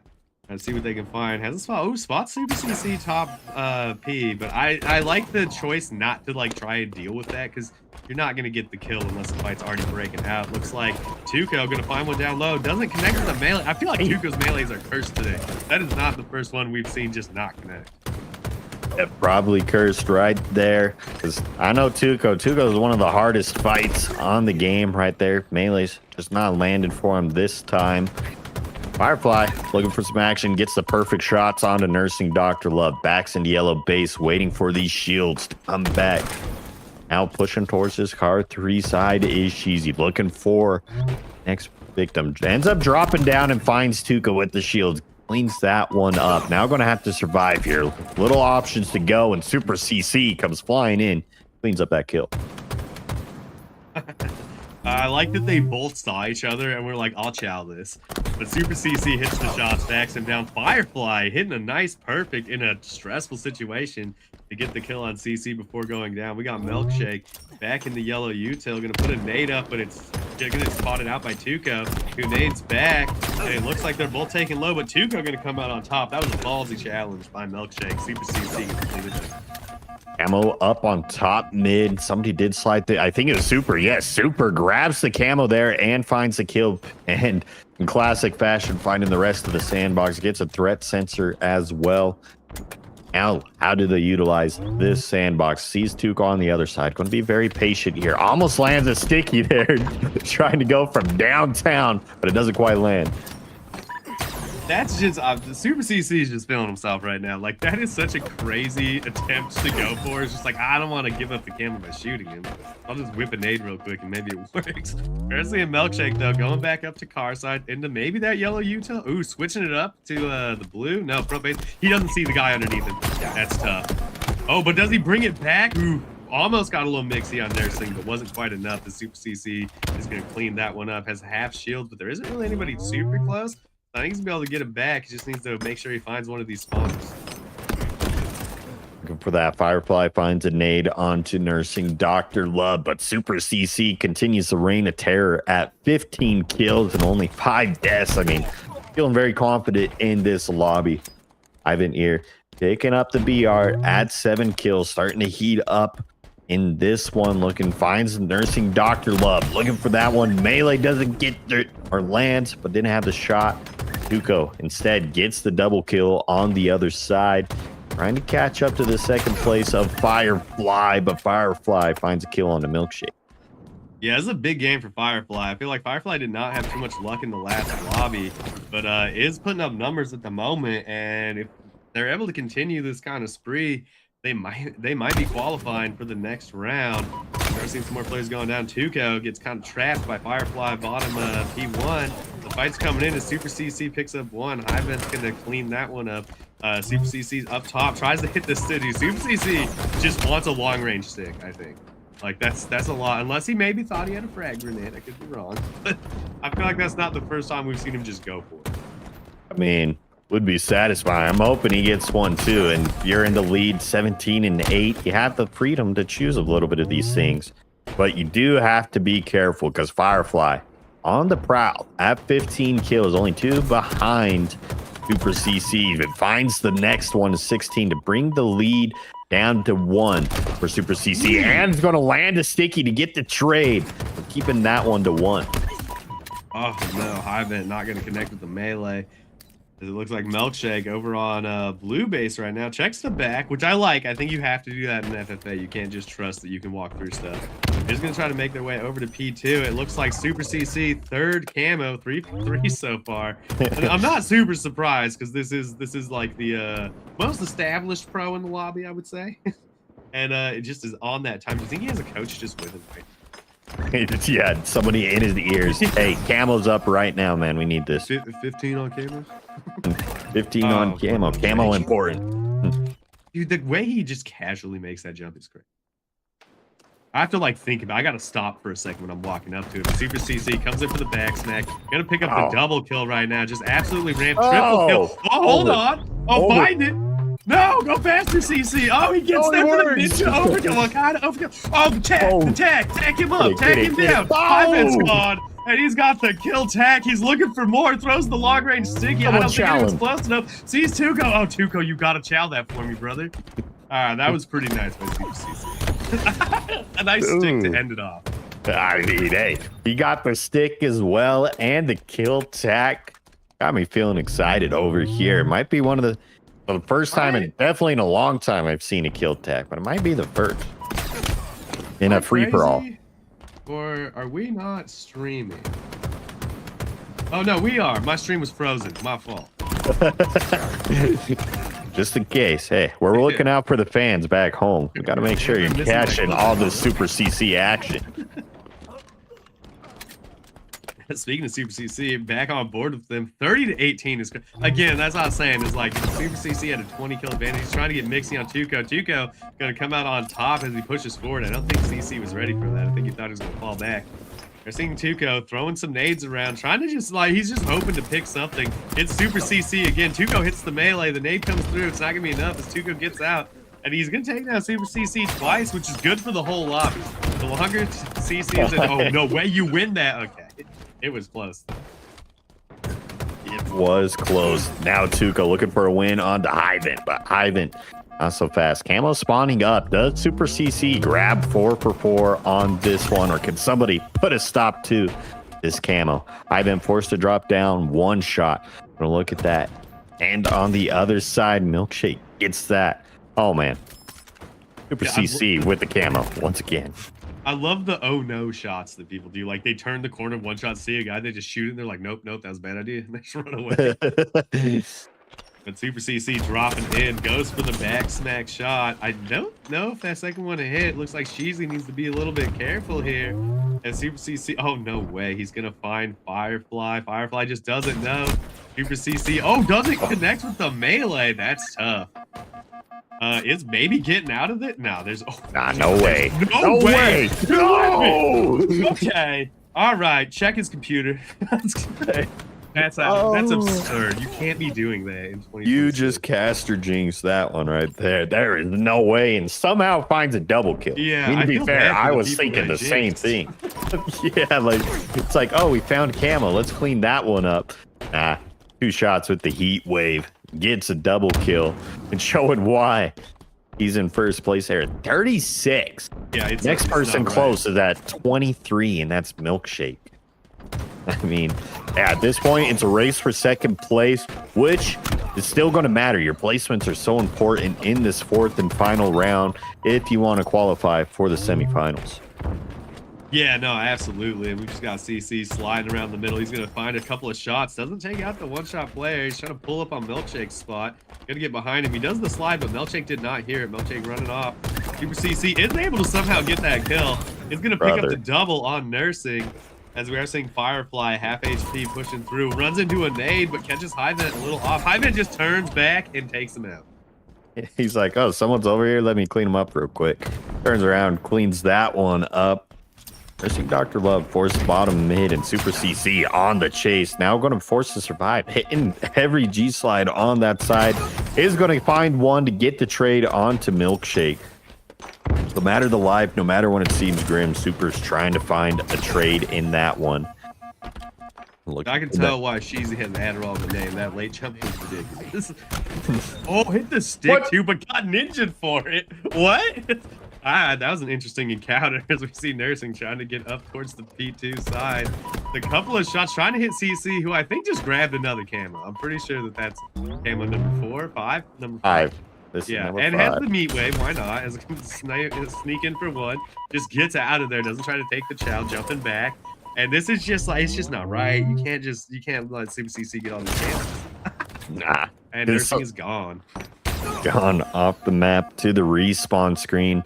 Someone needs to ping these players. Like, if you want to kill, look top mid when camo's spawning up, because Super CC is going to be there every single time. Gotten 5 camos, and now the heat wave almost gets a double there, but Tuco more wise to let that one happen. Now on board, Nursing is going to find a kill onto Firefly. Has the thrust. Now going to look for another one. Oh, Ivan turns around with the sprint strafe and gets the perfect 5.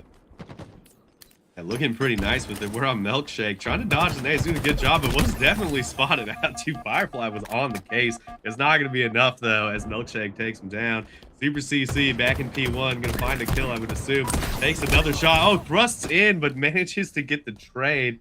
I kind of thought it was going to surprise Sheezy there, but Sheezy was on the ball, as we are seeing Milkshake. P2 right now, looking for players, but this is my strat. That's my strat. Sheezy's on the case, I thought you were in the lobby for a second. I'm like, wait, you spawned in, man? Casting too? I'm kind of nice with it, bro. Kind of nice with it. Battle for second place, so heating up. Ivan at 29. Tuco's right there with him at 29. Milkshake goes to follow 28.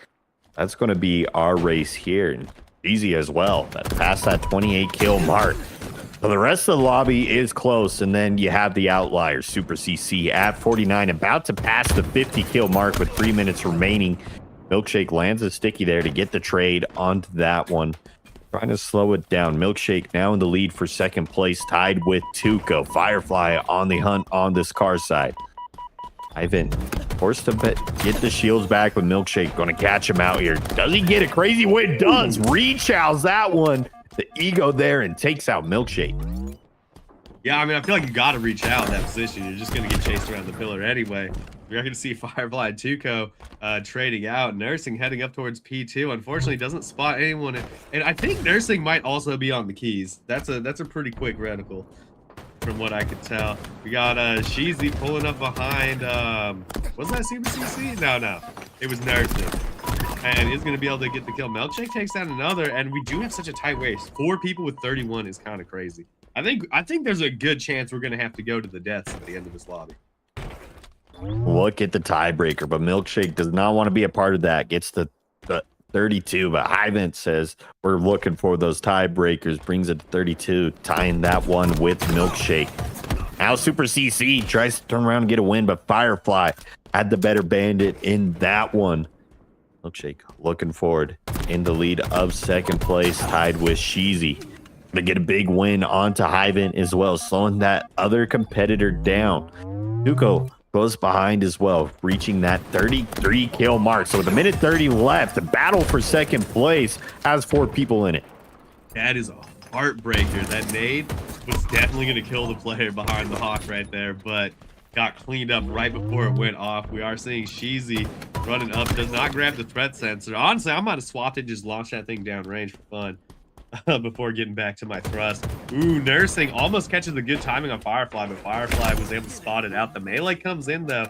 It puts Firefly in a tough spot as the nades are coming out. Looks like Sheezy's going to swipe up on that one. 60 kills almost for Super CC in the last minute here as Sheezy sliding down those stairs. He knows there's not a lot of time, so he's just going to try to get something done. Doesn't want to be stuck in, but is potentially 5th place right now with the way that tie's looking because he has more deaths than Hyvant. Looking close. Milkshake at 37, but Tuco trying to follow behind at 35. Jeezy at 36. Tuco messaged me before round 2 saying he keeps taking the spot from Milkshake last second. So can Tuco do it once again, trying to close in on Milkshake's lead, not letting him get those points here. Tuco at 35, though, with 10 seconds left. Going to have to find 2, but Milkshake gets 1, gets 2 to 39 to secure that second place. The next one's going to be Hyvant and Sheezy moving forward. They're going to hit that tiebreaker of 37. As I was saying, can somebody catch up to Milkshake? Milkshake went crazy, found 3, 4, moving it up to secure that second place spot to get those sweet, sweet 8 points. I'm also glad that Super CC did exactly what I kind of said in the lobby before, like when it was starting up, where I was like, I think he won by like 20, and he won by exactly 20. Exactly. Thank you, Super CC, for listening to me. I appreciate that. But yeah, I mean, after watching all of this, like, is Super CC just gonna clear when it comes to the finals? Because it is gonna be a stiffer lobby for sure. Like, they're gonna have all of the top players in there, and I don't know if Super CC can just grab Camo Heatwave on repeat. Exactly. That's going to be the hardest thing. I mean, Super CC had every single camo, and that's going to be the biggest difference is you got to slow that one down. Like, there's only one power item that you're looking for in this free-for-all, and it's at top mid. Oh, the green gun. Yeah. I mean, hey, we saw some great plays from the green gun earlier. Dude, the greed on trying to kill the guy with it because it'd be funny instead of just punching him. Yeah. I mean, the assist, hey, like, that's some good stuff right there. That's some high-class Halo being played. But yeah, keep in these semifinals, finals lobbies. If you want to slow down Super CC, keep the camo out of hands. And I mean, looking at these stats, the other hard thing, 30 deaths. Like, he had the least amount of deaths in the lobby. Most amount of kills, least amount of deaths. So it's going to be hard for these players. Super CC looking like the dominant force moving in. But we're going to be moving to these semifinals. So we're going to be calculating those scores and see who goes in. But I think on that note, I'm going to be signing out here pretty soon. And we're going to be getting J9ers in to fill out that semifinals and final spot. I was Beetle Crisp. I appreciate you guys letting me on the cast. I had a good time casting with you, Pay 2. Yeah, I mean, great time, man. It's always first time casting together, and I was excited it went well. I mean, killed it on the cast. I'm looking forward to hopefully doing some more stuff in the future. But yes, it was Beetle Crisp with me, killing it on the cast. When we come back, we'll have J9ers and we'll have the semifinals. So don't go anywhere.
Ladies and gentlemen, welcome back to the Luminon Gaming X Command Station free for all. And we've made it to the semifinals. And we have a new caster on the board. I have Jay Niners joining me.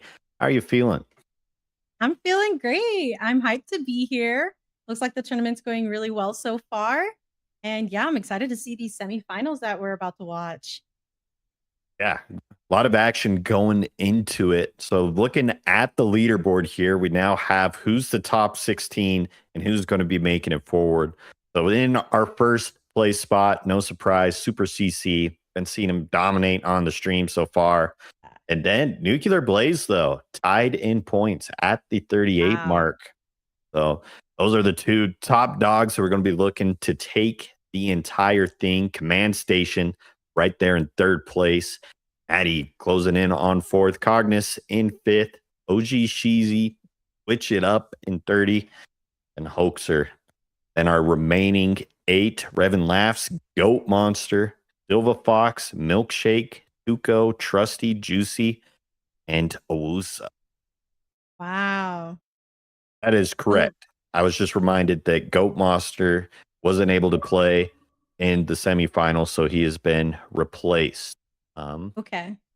Let me So it look at looks it. like we And have he Andy eats noobs. Yep. moves. Yeah, he moves up along in the top 16. So, I mean, that's amazing. First of all, I do want to say, in case you guys missed it, Super CC with the kill tack that we watched on the broadcast was absolutely insane. It seemed like he was extremely comfortable in that lobby, was dominating the entire time.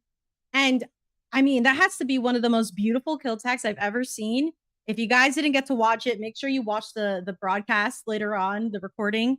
But that was fantastic. So I'm really looking forward to seeing how he performs in these next matches. If he can continue that momentum that he had during that last match.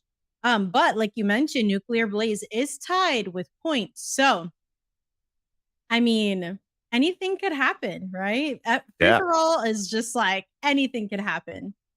Super And exciting to see that though. it's super good. And I'm like, what I was saying before, the key to victory to stopping Super CC was that camo. And the big thing, like that last round, he had every single camo. And Yeah. looking at this lobby, though, Nuclear Blaze, the one that we're mentioning, tied with it. In the other event that I was cast, it felt like he was the name I was always saying as he was grabbing the camo, dropping down, and grabbing Heat Wave and doing that. So now with those two, if they both end up in the same lobby in the finals, which probably will just because how good they are, that's Yeah. going to be the race for that camo. Absolutely. Often, what I've noticed is in free for alls, people can become very hesitant with grabbing that camo because it's just out there in the open on top mid and it's a risky play. All right. Like the chances of you walking away without any damage is very minimal. But when you can get away with it in a free for all, you can do some serious work with that. I mean, we're talking about cleaning up without being detected.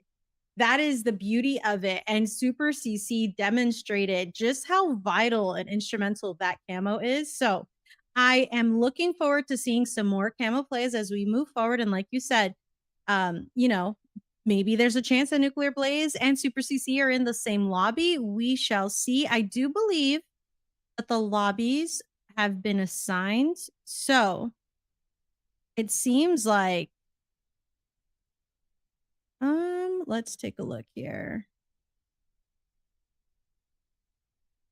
They're not in the Not in the same same. lobby. Yep. So the first Okay. round we'll be watching is Lobby A. So we'll get to watch both semifinals on stream. But the first one we are on is Super CC, Maddie, Cognis, Hoaxer, Revan, Milkshake, Tuco, and Owusa. He barely snuck in there in that 16th seed, but I'm excited for him because he was pulling off some crazy plays. Like he wasn't the highest slayer in any of those lobbies, but some of the fights Owusa would win, man, get me excited. I love that. Yeah, this is going to be a great lobby. You know, the last time that I was broadcasting this tournament with Luminon, Maddie Matias had one. I think it was the first one. And so to see that, you know, he's still coming back, getting his practices in here. in preparation for the LAN event in Atlanta. This is very exciting. And I think all of these players, honestly, they're getting the best practice, the best warm-ups, and they're preparing themselves, gearing up for some really good competition at DreamHack Atlanta. So, like we mentioned, we're going to be starting with the first lobby hosted by Super CC. And that lobby consists of Maddie Matias, Cognis, Hoaxer, Revan Laughs, Milkshake FPS, Tuco, and Uwusa. Again, so if there's any fans of those players in the chat, let us know who you're rooting for, because this is the first semifinal round and only the top 8, or I believe, sorry, the top 4 advance. So. Yep, so top 4 are going to be super vital. If you want a piece of that cash prize here at the end, I mean, it was good practice. Here's what you're saying, but also I think the best way to emulate practice is put a little bit of money online for the LAN as well. So these players practicing for that tournament and having the best way possible, getting to play a lot of Halo here on this Sunday, loading in. So super excited to see how this one turns out. Yes. All right. Looks like we're going to give these players a little bit more to get prepared, get ready to get in this lobby. So I do have a question for you, Petabot. Ooh, let's hear it. All right. Who would you say is going to be the top 4 in this lobby from This what you've lobby. seen performance-wise today? Super CC, I mean, we'll go with the obvious going forward. Super CC going to be close up in there. Maddie Matthias, I think, is going to take that second spot. Then it's going to be the battle for 3 and 4. I like Cognis up in there. And then battle between Tuco and Milkshake. I mentioned it earlier on the stream. They've been so close in each of their lobbies. And Tuco, he's one of my good teammates over at Utah Valley. And so I have a little bit of a root for him. And he messaged me. He's like, I've taken like Milkshake's spot just barely. Like early, like there've been like 1 kill difference, and he was kind of excited. So I'm expecting that battle to be very close. And they're in point wise as well, they're tied in the leaderboard. Wow. So like that's the battle that I think is going to be the super fun one to watch in this lobby, and I think it's going to be the battle for that 4th spot. Okay. I'm going to give the edge to Tuco. I think he can ice it up. All right. A little biased there. Little biased. I had to mention my bias beforehand so people knew, but like, yeah, it might be a little. Yeah. I do like Milkshake as well. Milkshake is he's came into some of the college Halo free-for-alls. They hold some invitational over there, played for UIUC, now has graduated and moved on, but he won one of the free-for-alls over there as well. And I've mentioned him quite a few times on the stream that he's one of those players that heats up later on.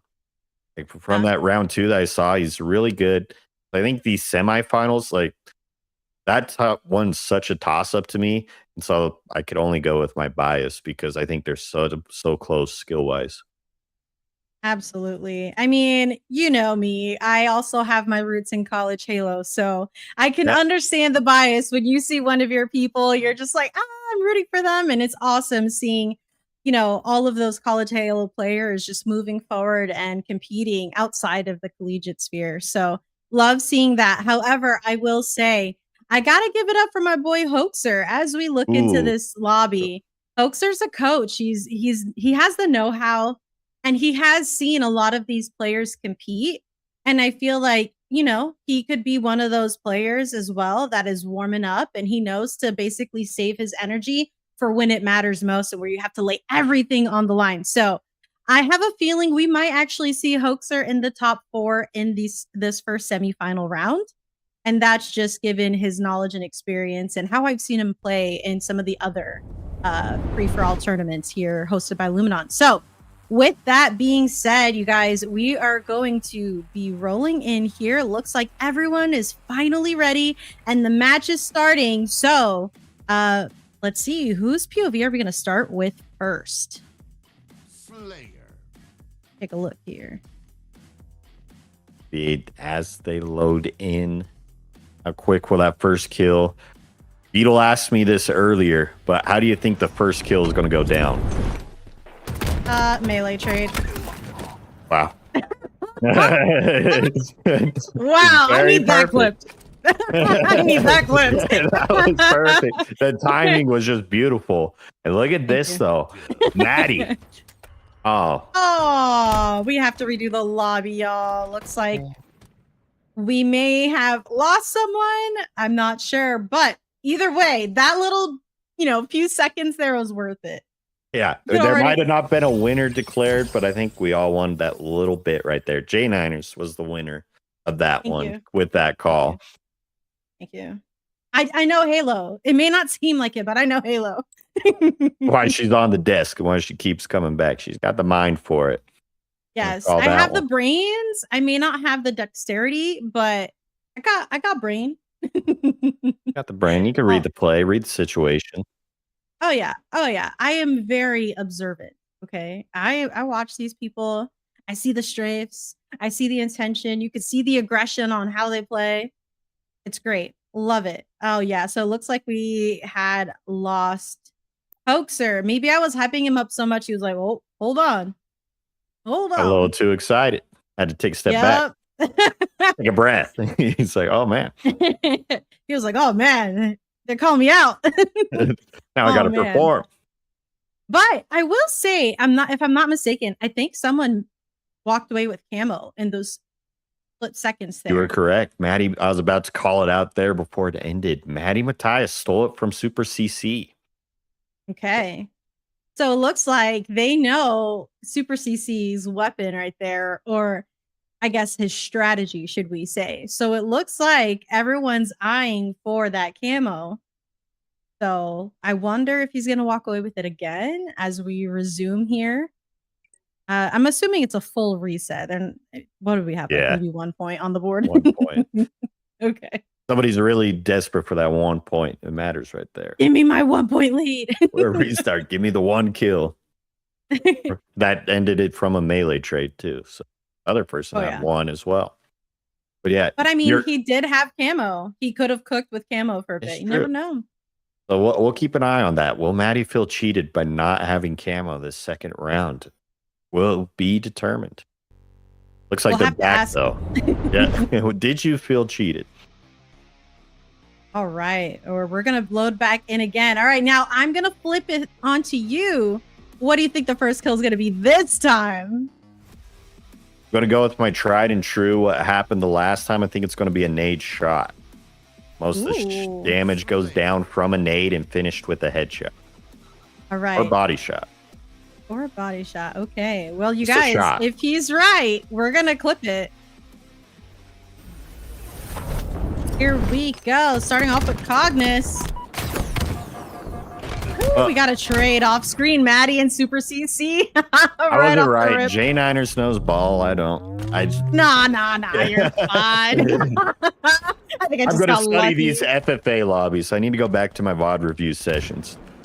Oh, yeah. You know what? It helps. Like, I don't know why, but when I go to LAN, I'm always gravitating towards watching FFA. And so I think I'm getting to the point where I watch more FFA than anything else. Wow. Yeah. Well, that's why. Beautiful That makes nade there sense. from Revan. Milkshake, though, on top. Ooh. 3 kills. Well tied with Maddie Revan. And that Super CC down for a little bit. Milkshake's going to get taken out there as well. Revan here. Pushing up here with some nades. Trying to get a nice angle here. This is probably the quietest P2 has been in a while. Gotta go back and hold it down. We got a nice little piv here. Nice melee trade. Uwusa. That's such a fun name to say. Uwusa. I know. I'm so glad they made it something to just say Uwusa. Or, ooh, look at Uwusa. With the big win. Uwusa with the trade there onto Cognis. So far, Milkshake with the 5 kills. And Maddie Matthias with the 8 kills. In the lead here by a few. Doing a great job. 9 kills now on the board. It looks like Super CC is trailing a little bit behind here in third. Trying to bring that one close. Super CC gets a double kill. Looking for the third. It's going to get taken out by Revan from the side. 2 shots had to slow down Super CC, bringing that one close. Maddie still at that 10 kill mark. Now looking for Milkshake. Milkshake finds a double. Now going to have full health to look for that one, but Super going to steal the kill from Milkshake and get to kill him as well. Ooh, beautiful triple kill there from Super CC. Unfortunately, does get taken down there in P2. And it looks like we've got 2 players with 10 kills. Oops, scratch that. 2 players with 11 kills on the board. Super CC now pushing up against Maddie Matthias here for first place, and Milkshake in third with 10. Looking close, Super CC trying to bring this one back. Maddie's still holding on to that lead strong. Hoax comes sliding into util. Trade gets kill taken. Milkshake gonna win that one as well. Gets an overkill. Milkshake steals the 2 kills for the triple, then finds an over. Looking for the kill tag. Gonna be too slow, but get the killing spree onto Maddie. Milkshake bringing it all here in these semifinals. Holy milkshakes. That was a great fight there from him. 15 kills on the board. In the lead by 2. Hopefully he can retain that lead. It's going to be pivotal for him to go up in points.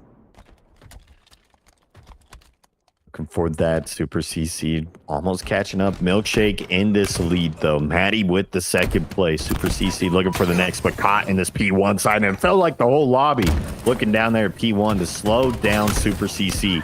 Oaks trying to get a win, gets taken out by 2 shots on that side. Cognis trying to take the gamble of P2 side, is going to get a trade onto Raven. And I will say, Petabot, I feel like this lobby is filled with some very, very aggressive players right now. Compared to the last lobby that we were watching on broadcast, it seemed like it was a little bit slower paced. It seemed like everyone was, you know, being a bit more calculated, but here it's like everyone's trying to throw hands and throw nades. Everyone's scrapping it up here. Nice double kill there. And we are just flying with still 11 minutes left on the clock. And I wonder if we're going to find ourselves at a lull or if it's going to continue just like this. Yeah, a lot of these players are very confident moving into this. Ooh, Milkshake, little turnaround, but still had it counted as a back smack for Cognis. But great kill there from Milkshake on that one. But as I was saying, these players definitely are very confident in this one, in their own gun skill. And we can see in the pacing of that game, as you were mentioning, that it's just a much faster pace that we're seeing before. Can they keep up this pace?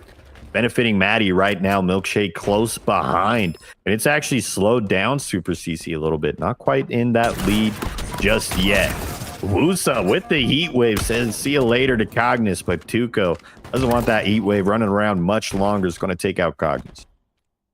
Absolutely. It seems like we're starting to see a little bit of a gap between the number of kills here. We've got Maddie Matthias and Milkshake tied for first with 21 kills, and Super CC only behind by 1. But then after that, it seems like everyone else is at least 6 kills or more behind from the top 3. So it looks like Hoaxer right now is definitely putting up a good fight for that 4th position, if I'm not mistaken here. Yeah, that one's going to be so important here. That 4th place is almost going to be bigger than this 1st place battle, because 1st place in this one won't give you any of the prize pool. It just gives you an opportunity to play in the finals. But a 4th place puts you right on that line of you barely qualifying. So Hoax Factor with that 4th place as of now, but Cognis going to be very close at the 14 kill mark. And I mean, really, that battle for 4th place is pretty close. Looking at Wusa and Raven at 13 and 12. So 9 minutes to remaining. It's still anyone's game. Absolutely. It looks like Wusa has actually, you know, jumped up a little bit here in terms of kills. They were close to the bottom, at least 2nd, I believe, from bottom. But now they're, you know, getting closer to trying to tie up here for 4th. But as I say that, it looks like Hoaxer is now at 17 kills on the board, passing Cognis only by... Oh, Cognis just caught up by 1. So this is really close. This is really close in terms of 1st place, but then a huge gap between what would be 3rd and 4th. Tuco looking for a kill on this yellow util side. It is going to find it onto Raven. Now trying to clear yellow base, is going to look into the action of P side, but Wusa finds one onto Milkshake there, looking for the nades to slow down Raven. not going to be enough. And Tuco is sliding in onto that action now, looking on that Raven. Finds the one shot there, trying to get back into this one. Gets a double, almost gets a third, but now so many close kills right there at the end, almost to find that triple kill. Not going to be enough, though. Hoax Factor still in the lead for that 4th place at 19 kills. And Cognis was followed by 1. Absolutely. And it looks like Super CC has found his rhythm at 31 kills here. It looks like... Oh, he was trying to time that. That would have been so beautiful to get the remote det. Unfortunately, with the other way around that post. But still, 31 kills in the lead for Super CC. Maddie Matthias behind him with 28 kills and Milkshake with 27. Honestly, Maddie and Milkshake are just going to be going neck and neck a lot, the way I see this. They're just going to keep swapping back and forth. Yep, I'm just swapping. I'm starting to think that Milkshake saves the energy for these last ones because, I mean, they were tied, but now moving forward, looking at that 28 kill, easily fighting for first in this one. You're saying battling Maddie here. Well, Cognis is the one with the lead in 4th place here at 23 kills. Hoax Factor down by 2. Cognis able to find one, tries to get a crazy sticky. Super gonna go sliding past it though, looking for the fight onto car 3, but Hoax just running away perfectly and turns around and cleans up Super CC. Man, just the chasing of the kills is so scary in FFA. So scary because someone could just easily be behind you or you're gonna take damage. You just gotta almost play just like very ratty and bait people out in free-for-alls. 6 minutes left on the clock though, you guys. Beautiful melee there for the kill. Absolute, but ooh, the reversal onto Milkshake from Cognis. Maddie finding the double kill there. Now Super CC sliding into Util, trying to win one on Milkshake. Does end up taking that one out. Hoax Factor here still trying to catch up to Cognis, down by 2 for this 4th battle place. Going to get a trade there.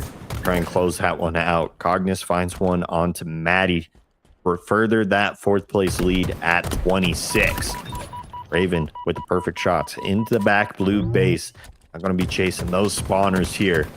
B2 side, calm down a little bit here. Not as nade heaven, but Milkshake's going to capitalize on that as he finds 2 with those perfect shots. Beautiful job here. Cognis had really great movement in that last play. It's really nice seeing the strafes come through in those little moments where you can get like a 1v1. Yeah. It's just so seldom when you can get them, but it, you know, good timing to see that. Maddie here looks like he was grabbing that BR. Wusa taking the gander here in blue fridge. Nice kill there from Maddie with the BR. Ooh, unfortunate though. Super CC. Oh! Had his sight set. He got scouted out. Camo up on top mid. This lobby hasn't been able to utilize those camos. They've been slowing it down, and that's why it's kept closer for Super CC. Still up top mid. Tuco tries to take the risk to slide for it and is going to grab that. Drops down bottom mid. Now going to have a full camo to utilize here. Looking towards this P2 side. Going to be met with Super CC one shot. Going to take the melee, and Milkshake's nades onto P2 is going to slow down that camo. We finally saw a camo pop, but Milkshake slows that one down to only 1 kill. Unfortunate. I really feel like that camo play, had it lasted longer, would have been pivotal for Tuco to get into 4th position. But sadly, that is not the case. And now we look at Cognis, who is in 4th, trying his best to hold on to it, but does get taken out by Revan in that fridge area. A nice little fight here by Milkshake onto Hoax Factor, does get the kill. 37 kills on the board. Can it be 38? It will be 38 against Maddie Matthias. Doing a great job now. Has to play his life. Play it slow. This first place gap isn't quite as big as it once was, because now Milkshake is under pressure from Cognis here for that 3rd place spot. 36 to 38. Moving that one. And the leader at 43 kills. So 3 minutes remaining here. The gap is starting to shorten a little bit. There's going to be opportunities for these players. Can they isolate these fights and catch up here? Milkshake at 38 still. Holding strong. Cognis loses the fight on this P2 side to Maddie. Maddie now trying to survive from these nades. Is going to go one shot. Almost takes out a Wusa, but Wusa looks up real quick. That was really good on Awuso's part, I will say, evading and then still getting the kill there when they were getting chased. Man, doing a great job. But Maddie here sitting at 45 kills. Super CC at 44 kills. Doing a great job so far. Getting the rotations, using the heat wave. Cognis trying so hard to catch up. Maybe they could just surpass Milkshake here, who has 40 kills. Oh, Cognis survived in this fridge side with that heat wave somehow. Now she's going to be waiting for Raven. Finds one.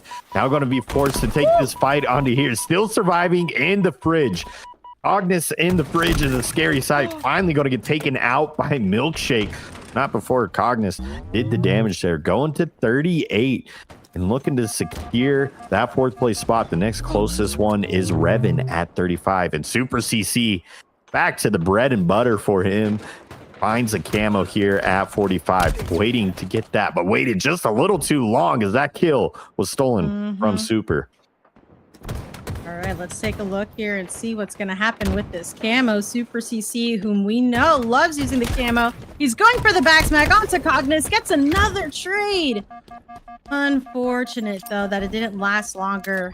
I was really hoping for another kill tack. These times, man, he's just saving it for grand finals.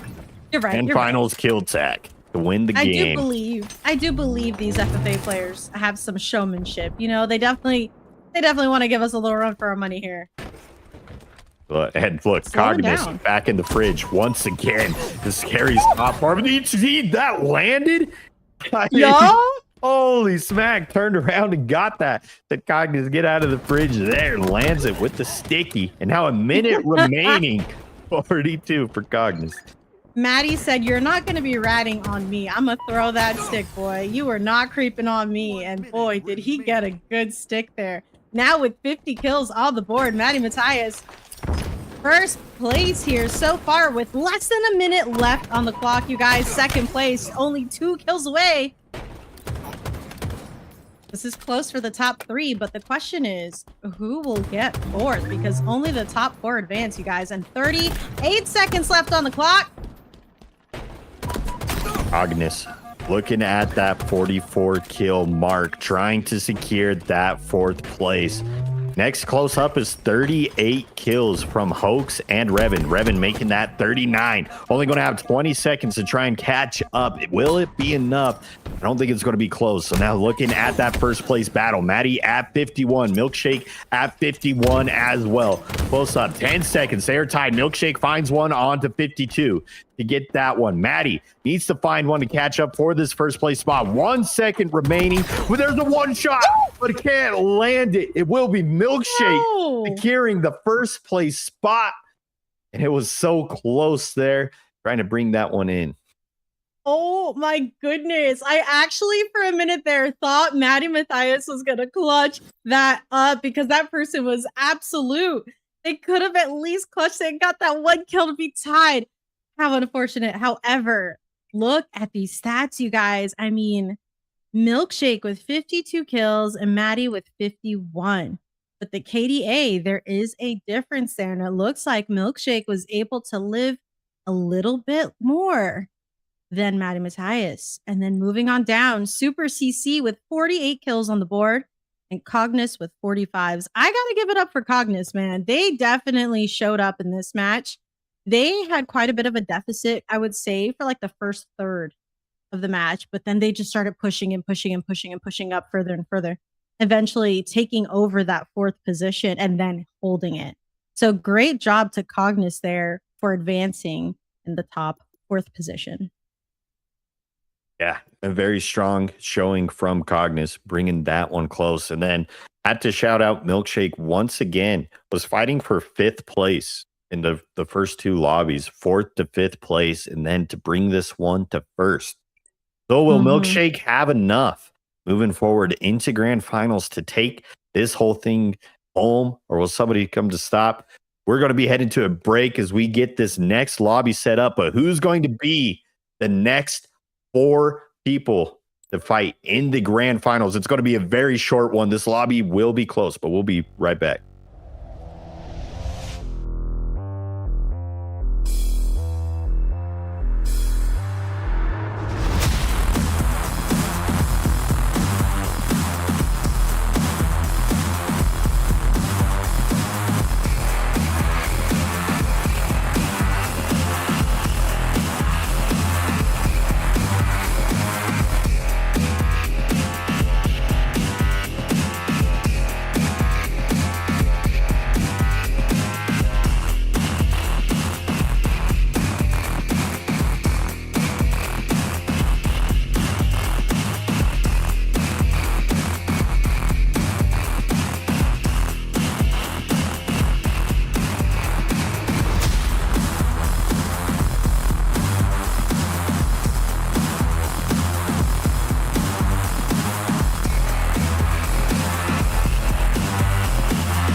Ladies and gentlemen, welcome back to the second semifinals of the Luminon Gaming X Command Station Free for All. We're going to be the next 4 that secure their spot into the grand finals and get that part of the prize pool. I'm Pedobot. Joined with me is Jay Niners once again. All right, so you asked me this question the first time, so I'm going to reverse it on you. Who do you think the top 4 in this lobby will be? Ooh, okay. All right. Being so serious and looking at the points. I definitely believe that Command Station could win this lobby. I think she'll be in first. I believe Nuclear Blaze will be second. He's been doing a very, very great job. I feel like Switch It Up is someone that I'm constantly seeing play FFAs. And I feel like I've seen them do a really good job. I wonder how he'll stack up. And then, oh man, for the next one, I want to go with Silva Fox. I feel like I can see Silva Fox doing really well in this lobby as well. I mean, everyone else, I feel like they might be neck and neck. They might be pretty close here. But for sure, I feel most confident with Command Station, Nuclear Blaze, and Switch It Up. For sure. I think that 4th place spot is the hardest one to choose. I was kind of leaning Silva Fox as well, just because I've liked the storyline of Silva Fox in this free-for-all tournament. There's been a lot of very close matches that he's snuck his way into point-wise and getting into it. And I've seen improvement from the first one to where we're at now. So I do think it can be a little bit of an underdog prediction, but I like the storyline behind Silva Fox. I'm always rooting for a nice underdog story. So hearing you say that definitely makes me want to root for Silva Fox. I will say I am familiar with Trusty. I am a big fan of Trusty. Such a wonderful, delightful person. So I'm also rooting for Trusty because I just love when good people can have good things happen. Yeah. And, you know, making it to top 4 of this semi would be amazing. But needless to say, I think everyone here is very deserving. You know, they definitely work really hard. However, not everyone can make it to top 4. So we are going to start out here. Looks like we're going to start out with the POV of, is it Dayeyegon? Yeah, I think so. I haven't seen it from this gamer tag. Yay. Something. I like yay. That works. It's going to be taken out by Juicy right off the rip. Silva Fox up on P2 side, playing for this camo. Going to have it. Is able to pop it and drop onto this table side and not going to take more shots. So an early camo goes towards Silva Fox. Majority of the lobby on this 2-kill point. Silva looked for the heat wave. It is not there, so going to have to be a little more patient here with that. Watches the melee trade go down. It's just a time of when to find this kill. Yeah, jumping around a little bit, and that kill gets taken. And now Silva going to be taken out by Sheezy. Unfortunate to see that happen when you have the camo and you can't really do anything with it. You know, you really just have to be quick and have almost like a game plan or a course of action that you're going to take when you grab that camo so you can get the most utilization out of it. But as I say that right now, looking at the points and how they're accruing, it looks like Adderall 40 MGs has 5 kills tied up with Nuclear Blaze, and Command Station sitting at 4 kills tied with Trusty, who's also at 4 kills. So doing good so far, but here she goes, smacking people in the back, trying to get those kills and reclaim her position. Doing a great job there. Nice trade. Now with 6 kills, sitting in second. Nuclear Blaze with 7, holding this yellow fridge. Gets a nice kill on to Trusty, but unfortunately couldn't finish that kill on Adderall. I always like, and especially on Aquarius, the ability to take height. So on that P2 side, we saw a Command Station all towards that P2 take height. Saw Piv on P1 and didn't want to melee trade that, but then jumped even higher, even though full shield at that point, just to avoid those melees. Those fights are one of the more satisfying to watch as an observer when you're just out of that melee range. Absolutely. There's some nice little height, you know, jumps here and tricks that you can do on this map that are really crucial and pivotal when you're watching FFA. But man, Nuclear Blaze doing a fantastic job here with 12 kills on the board and 12 minutes and a half left here. Juicy now playing here in this yellow fridge. Man, that sticky took forever to go off. And sometimes I swear it takes forever for my stickies to go on. I'm like, I swear the timer's different, but it felt that one. I'm like, there's no way that one took forever. Looks like somebody was able to grab camo that spawned up on top mid. Will it be utilized or was it traded out? Command station, smooth stick and dodges out of the way of danger to keep those shields. Now going to be pushing this table side. Sees Nuclear Blaze, but that kill is going to be stolen by Silver Fox. Now switch it up.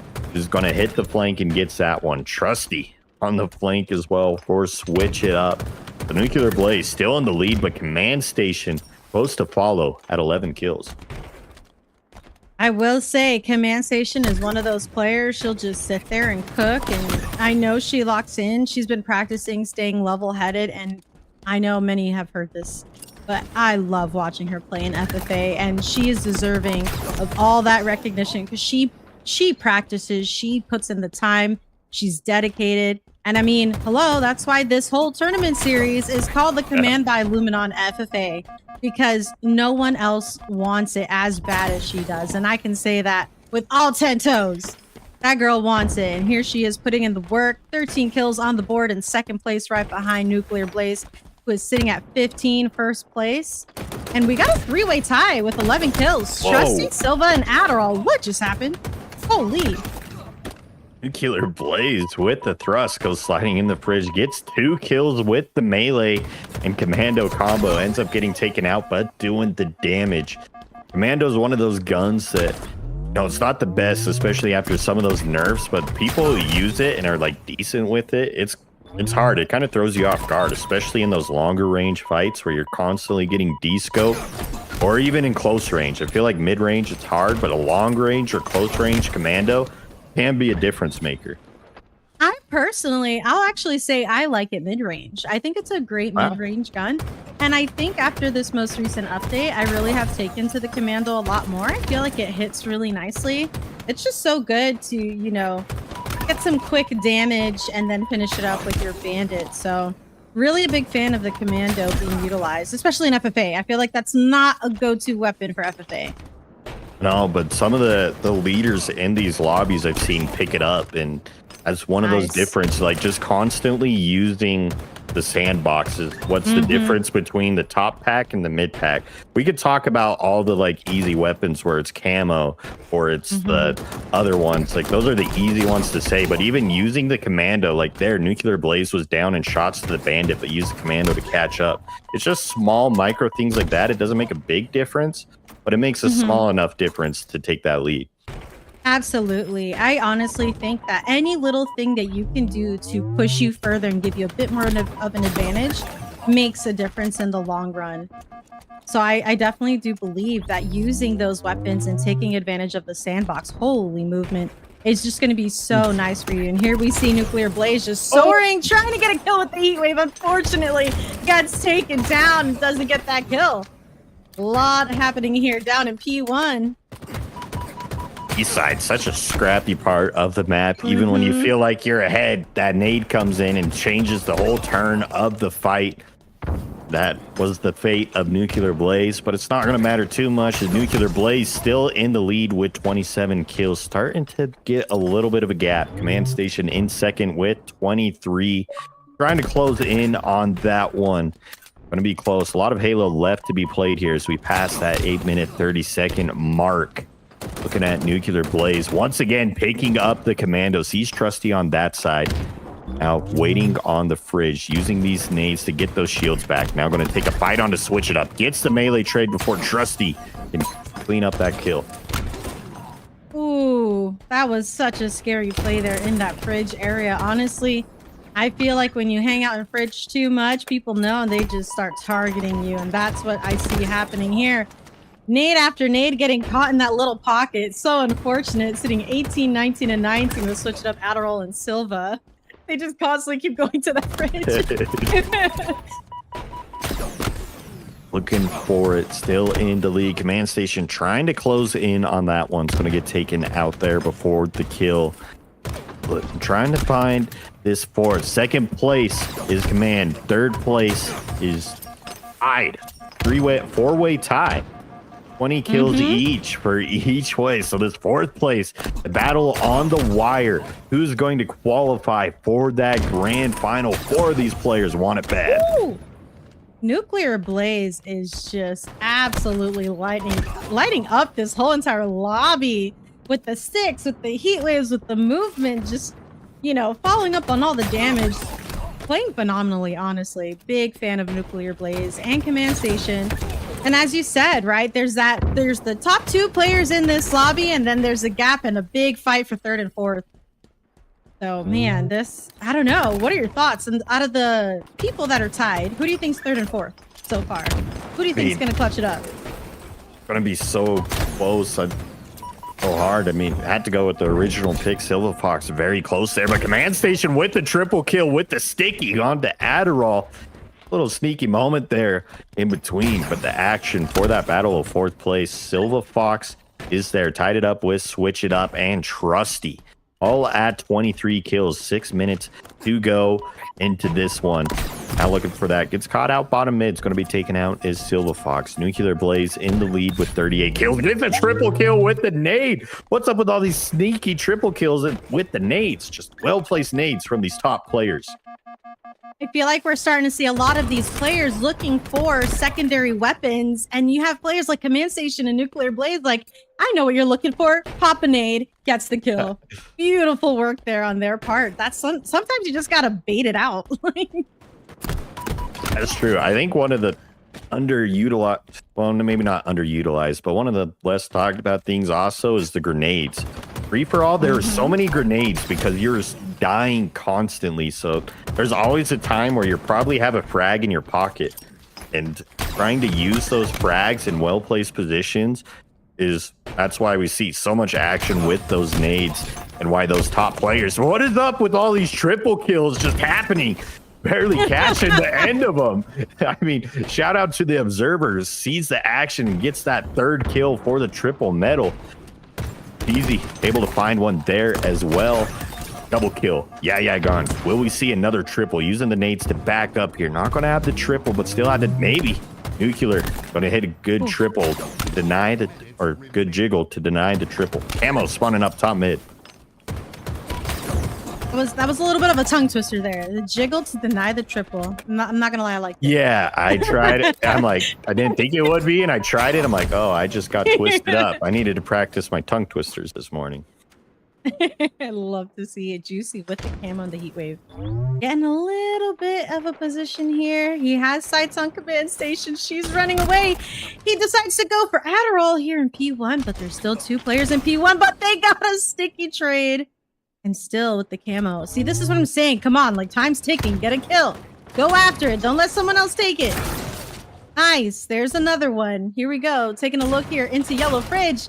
Using the heat wave, unfortunately, doesn't stick. No! Juicy, you had it and you lost it. Oh, that was so sad. There's something so nerve-wracking about missing a melee.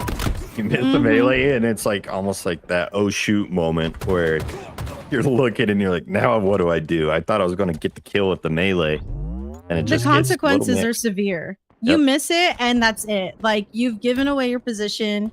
Now you have to duke it out. 45 kills for Nuclear Blaze. The disparity is increasing quite a bit here. Command Station at 39. Trying to catch up and hit 40 kills here with 3.5 minutes left on the clock. 39. This one with second, trying to get that. Going up to switch it up with 33, tied with Trusty for 3rd place in that one. Then the battle for 4th is Sheezy, taking that one at 31. Ooh, can we get this kill? The movement's there. The strafe is there. 41 kills now. We've only got a disparity of about 6 kills from 1st and 2nd. Juicy on the aggressive here on Yellow Fridge side. These 2 players gets the double kill and thrusts away to dodge the melee. So now can get right back into action with these shields on that side. Trusty looking for that information. Camo spawning in 10. Gonna find 2. Gets the double kill. Now turning around to find the 3rd. Will it be another triple? It will. And an opportunity to get the overkill. Still has shields. Now pushing that base. But there is going to be a melee trade to deny the overkill. But Trusty with another triple kill. This semifinal is the semi of triple kills. Oh, yeah. I'm pretty sure we've had at least like 10 triple kills so far. Maybe even more. And Station slowly working away, trying to close on this lead, but Nuclear Blaze doing a good job at holding it at 49 here. 5 kills is going to be the difference. Command Station runs out of bullets. So instead of finding 2 kills, gets 2 assists. Now forced to wait for those shields to come back. Yayagon finds a trade onto P2. Juicy pushing forward, trying to get into this lead, trying to close in. Minute 40 left. Now we're starting to see the match slowly slow down. Not as much chaos in the P side of this map as before. Nice double kill there, though, from Nuclear Blaze. A kill onto Adderall here. Command Station trying to see where everyone's at, using the nades to spot them out, but unfortunately does get taken down there by that green gun in a melee. Fights on happening on this P2 side using the nade, but Silver Fox lands that back smack. Silver Fox still in the running for this 4th place, but gonna have to take on Sheezy of Adderall at 37 kills to try and catch up. Juicy also there at 35. Silver Fox able to find one to bring it to 36, but it is Adderall at 39 with 45 seconds remain. Beautiful 3-piece here by Juicy, doing everything they can to get more points. And a nice double kill there from Command Station onto Yayagon. Throwing these nades here in P2, doing everything she can to do damage and dip. Nice way to bait there. And she's still holding this yellow fridge. Only 25 seconds left on the clock. These nades are being chucked like crazy. Adderall and switch it up, tied here, or switch it up, went to 42 now to 40. The battle for 3rd and 4th place in between that one. Wait, Trusty is that 3rd place spot, so that is the battle for 4th. Switch it up at 43, 5 seconds remaining. Trusty trying to get in on the action and gets it. 46 kills, 1 second. Nuclear Blaze will be the leader, but I'm going to have to check. Everything went down. I need to see this leaderboard. How did it all end up? That last couple seconds went crazy. Oh, yeah, that just picked up momentum right there. Last 5 seconds, everyone was like, we're all throwing hands in P1. Holy. Let's take a look here at this leaderboard. Nuclear Blaze, 57 kills. And Command Station at 48 kills. But same KDA doing a great job there. Holy assist from Command Station, 33. What a good job. And then Trusty. Hey, let's go Trusty with 46 kills, 3rd place, and switch it up in 4th. Wow, wow, wow. Great show and switch it up. Really able to close down to secure that 4th place spot. But this entire lobby, probably one of the closest ones we see, because then Juicy there at 39, and then Sheezy at 40, Silva 37. Like, each of these players had their opportunities to capitalize and bring into it, but it will be switch it up who closes it out and secures that last spot in the grand finals. Absolutely. So, you guys, we have now just watched the first semifinal and the second semifinal. We have concluded them. We now have our top 8 that are going into the grand finals. It should be relatively quick, but we are going to go ahead and get that lobby prep. So don't go anywhere, you guys. Make sure you still stay here hanging out. We want to see what the results are going to be in this next grand final.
Welcome back, everybody. It's the time we've all been waiting for. It is grand finals from the Command Station X Luminon FFA, the last of the opens before the Invitational. Who's going to take it all here? These players been playing all day, earning their spot. Now is where it matters. Who's going to take that first place spot? We've got a really good lobby here, you guys, for this grand finals with just about every single person that you may have heard of playing FFA. It's going to be fantastic. We've got Nuclear Blaze, whom we just saw dominate in this last semifinal round on broadcast. We've got Command Station, Milkshake, Cognis, Trusty, Maddie Matthias, who has won one of these matches before here, the Command X Luminon matches for free for all. So Super CC evades. This lobby is stacked, you guys. It's going to be sweaty. It's going to be very, very aggressive. And it's probably going to be hard for us as casters to keep up, honestly. Yeah. This is one of those lobbies that I find the hardest to like even start to make a prediction in my head at who's going to take this one. Like I'm like, who's like, if I were to give a prediction who it was, and I look through some of these player names and I could like make a case for each one of them. So yeah, it's going to be fireworks. It's going to be hard to catch up. And I'm glad everyone in the chat has stuck around with us this long. We're here. And I mean, this is going to be a show right here. It's going to be amazing. Yes, thank you guys so much, everyone who's been watching the stream. I know there's a lot of Halo being played today on this beautiful Sunday and so many broadcasts that you guys can watch, but we really appreciate you guys for watching this tournament series for free for all, because honestly, every single one of these people are independently playing. They don't have teammates, right? This is a free for all. And so when you guys come and support, you're coming to support those individuals. And I know it means so much that you care enough to support them. So if you guys are in the chat, if you're a fan of any player in particular, go ahead and let it be known. Tell us who you're rooting for, and tell us, who you think is going to win it. But as far as we're concerned, it looks like every single player is already ready, and we may be loading up this match here now. And I appreciate the fans there. Yep, some are even here for you. So we're here for Halo in a whole. It's going to be, I mean, you guys here makes it so much easier to continue to do these shows weekly, having people watch doing this. It's going to be epic. And now we're seeing people bringing in those names, pulling forward. Who's going to take it? We got some fans for Maddie. We got some fans for Trusty. It's going to be good. So now, I said earlier, it is so hard to predict. But if you were to get any little bit of guess at who's going to be taking this one, who would you say? Oh, you gonna put me on the spot. On the spot. After I just said it was impossible. But I was like, I thought we had an agreement here. I'm just kidding. Listen, I'm very loyal. I'm a girl's girl, and I'm gonna go for the only girl here in this lobby, Command Station. Listen, my sweet princess. Come on. You got this, Pookie. I definitely want to see her win. I'm a big fan, and I loved seeing her win at the LAN at DreamHack last year. It was amazing for me. I really get emotionally worked up when I watch the girls play, and I just root for them. But there are all of these players, honestly, I'm a big fan of. Nuclear Blaze is one of the nicest people, and so is Trusty. And they're very supportive of the women's competitive scene. And I really just love rooting for people like them. Maddie Matthias, he's so cool and so chill, calm, cool, collected, nonchalant guy. And I'm always seeing him competing at the LANs. And so I really root for him too. So there's so many people to root for. It's so hard, but my heart goes to my girl Allie. What about you? You put me on the spot. I'm putting you on the spot. I'm on the spot. All right, here we go. I think Command Station's a good call, but for the sake of difference, I'm not going to go Command Station on this one. From what I saw in the round 3 lobby, Super CC was just It's so impressive in that one, doing so many things, controlling all the camos, doing something like all that. Might have slowed down in those other ones, and it's going to be harder to control those camos. I just think a player with that kind of mindset might have the edge a little bit here. It's going to be super close, as we could say. I could go make a case for the rest of them. Nuclear Blaze, somebody we've seen win so many times. It's such a good POV with that movement. And Milkshake, you mentioned it earlier. Got to give some love to the College Halo people.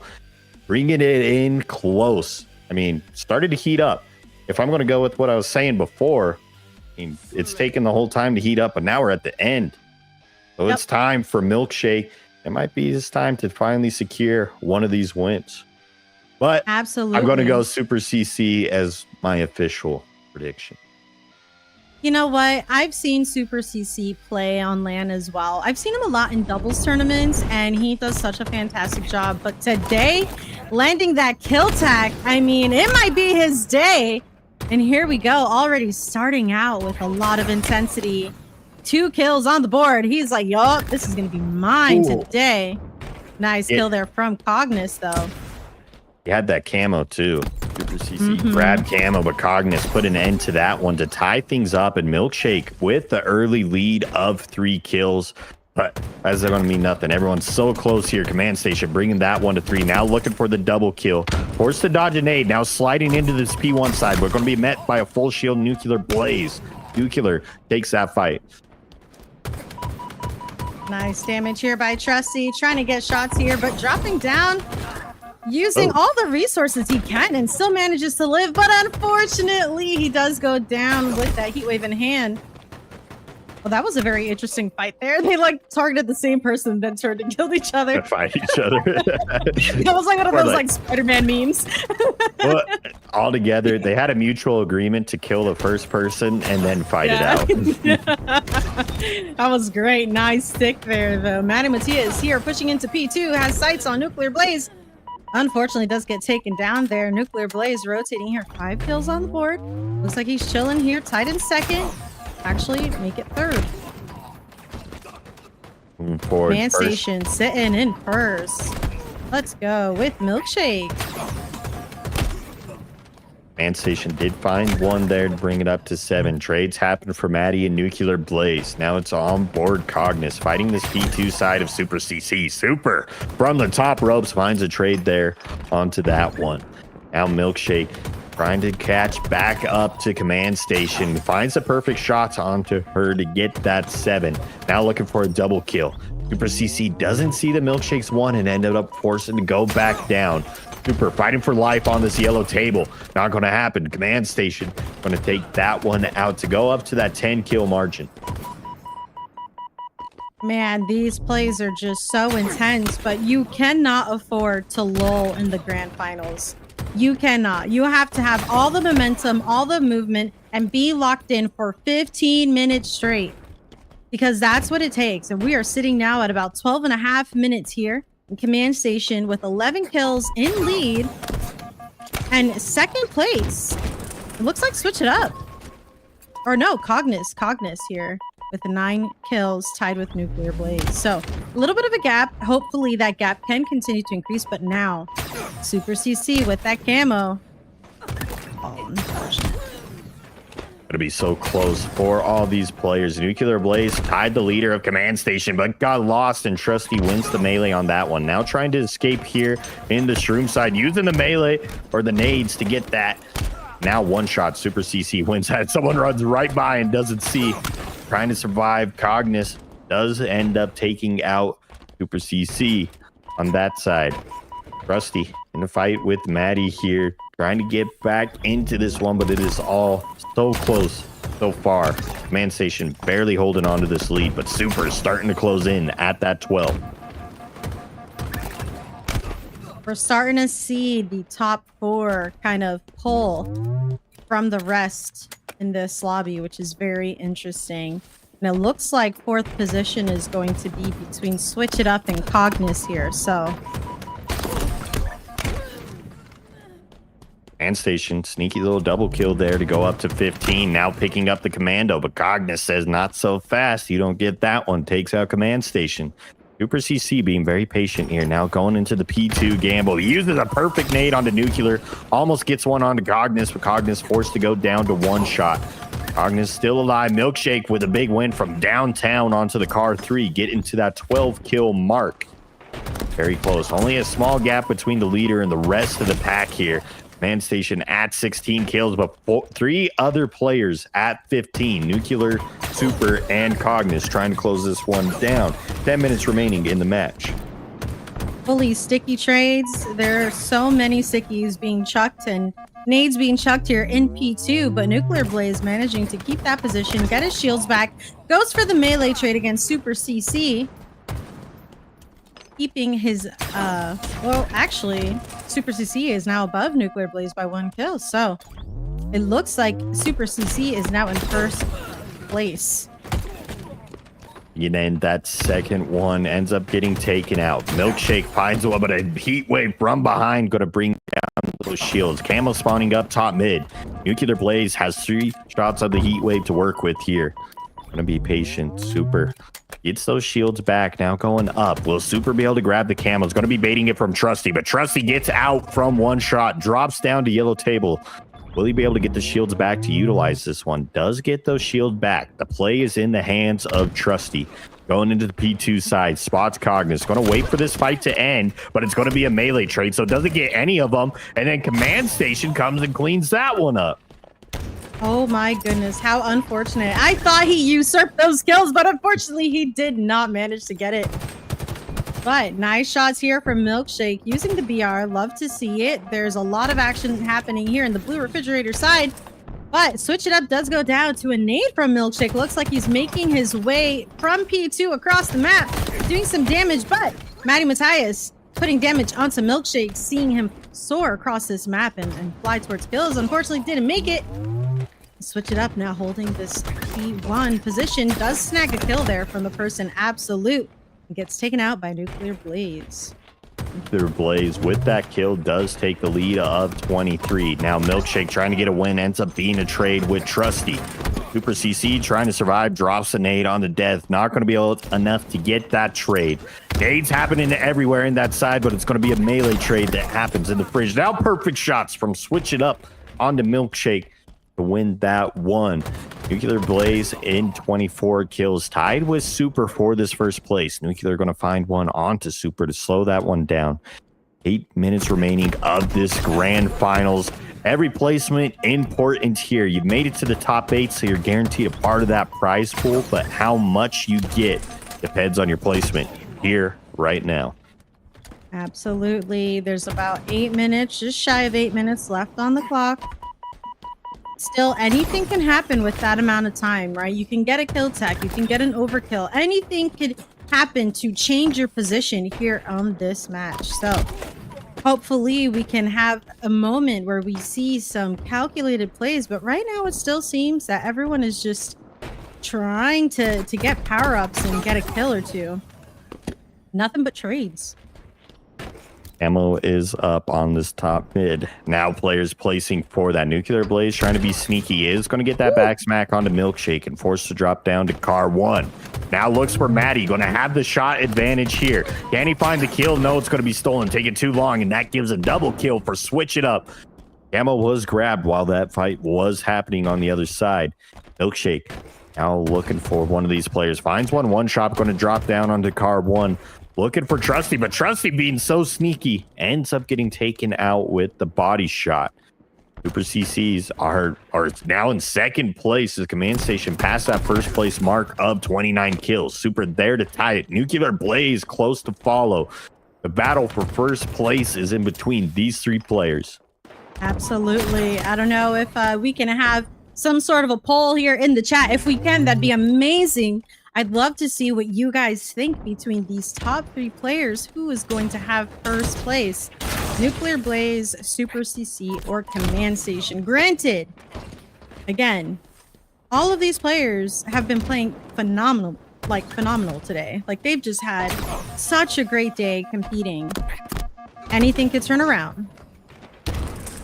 anything possible. Even though the top three, there is a little bit of a gap. Some players starting to close it in, switch it up, and Maddie at that 26 kill mark.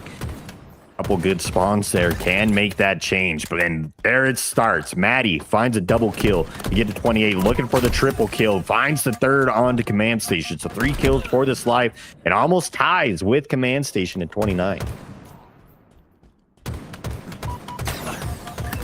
Nice plays here by Switch It Up, doing everything he can to catch up and switch up the scoreboard here. Gets a nice kill onto Super CC, but unfortunately does get taken down. And here, a nice fight here in that yellow fridge side by command station.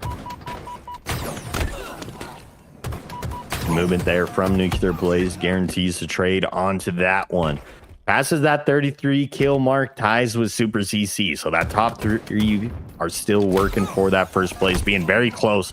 Melee doesn't land for command station, and Trusty is there to punish that one.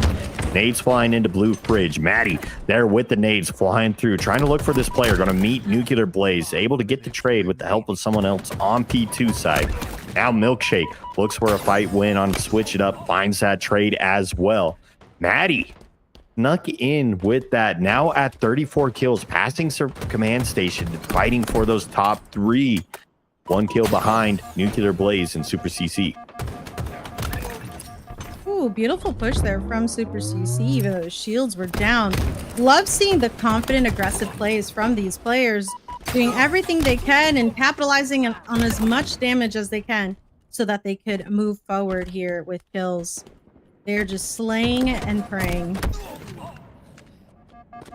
A little over 4 minutes remain in this match. Things starting to close up in this one. Super CC at 37 with the lead here. Nuclear Blaze close to follow at 36. Maddie Matthias there as well. Did a little bit of catching up work to do to bring to 36, and command station not out of it yet.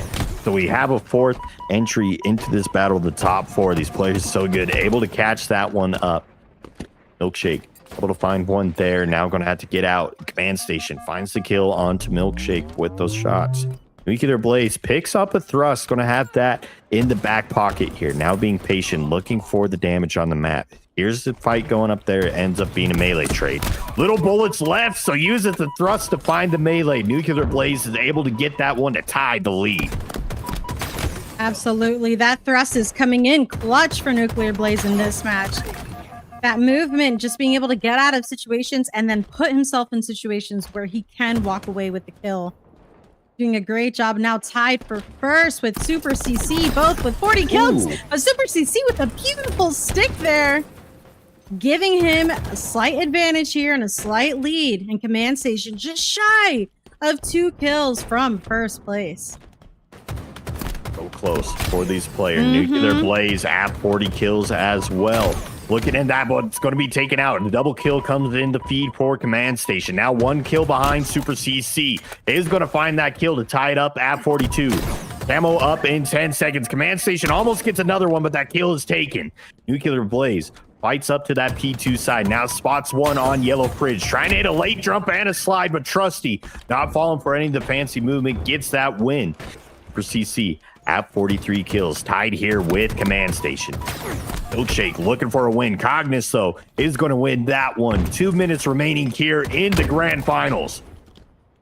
Oh boy, we are so close, and it seems like my prediction and your prediction so far of who might win it are tied, and I don't know what to think, but command station now with the camo and the heat wave in hand. She has her eyes on someone. She gets a kill, still tied with Super CC and 2 minutes left on the clock. My heart is racing, you guys. Decision of what this camo can determine the outcome of this FFA. Playing it slow, making sure to be smart and not throw it. Gets a double kill with the heat wave. Camo still up, is going to be able to survive. 46 kills for command station. Super CC brings it to 45. Command station with the killing spree. Now trying to escape. Cognis finally going to take out the reins of command station. 45 kills for Super. Command station at 47. Super CC trying to catch up. 46 seconds. 1 minute 30 remain. Oh my goodness, the intensity. Anything can happen. She does get the 48th kill. She has someone shooting her from behind. She goes out with the double kill reversal. And that melee, 49 kills. Man, We are so close. 1 minute and 10 seconds left, you guys. We are at the very tail end of this grand finals here. Command Station dropping down, getting the melee with 50 kills now. With a 4-kill lead for first place, can she do it?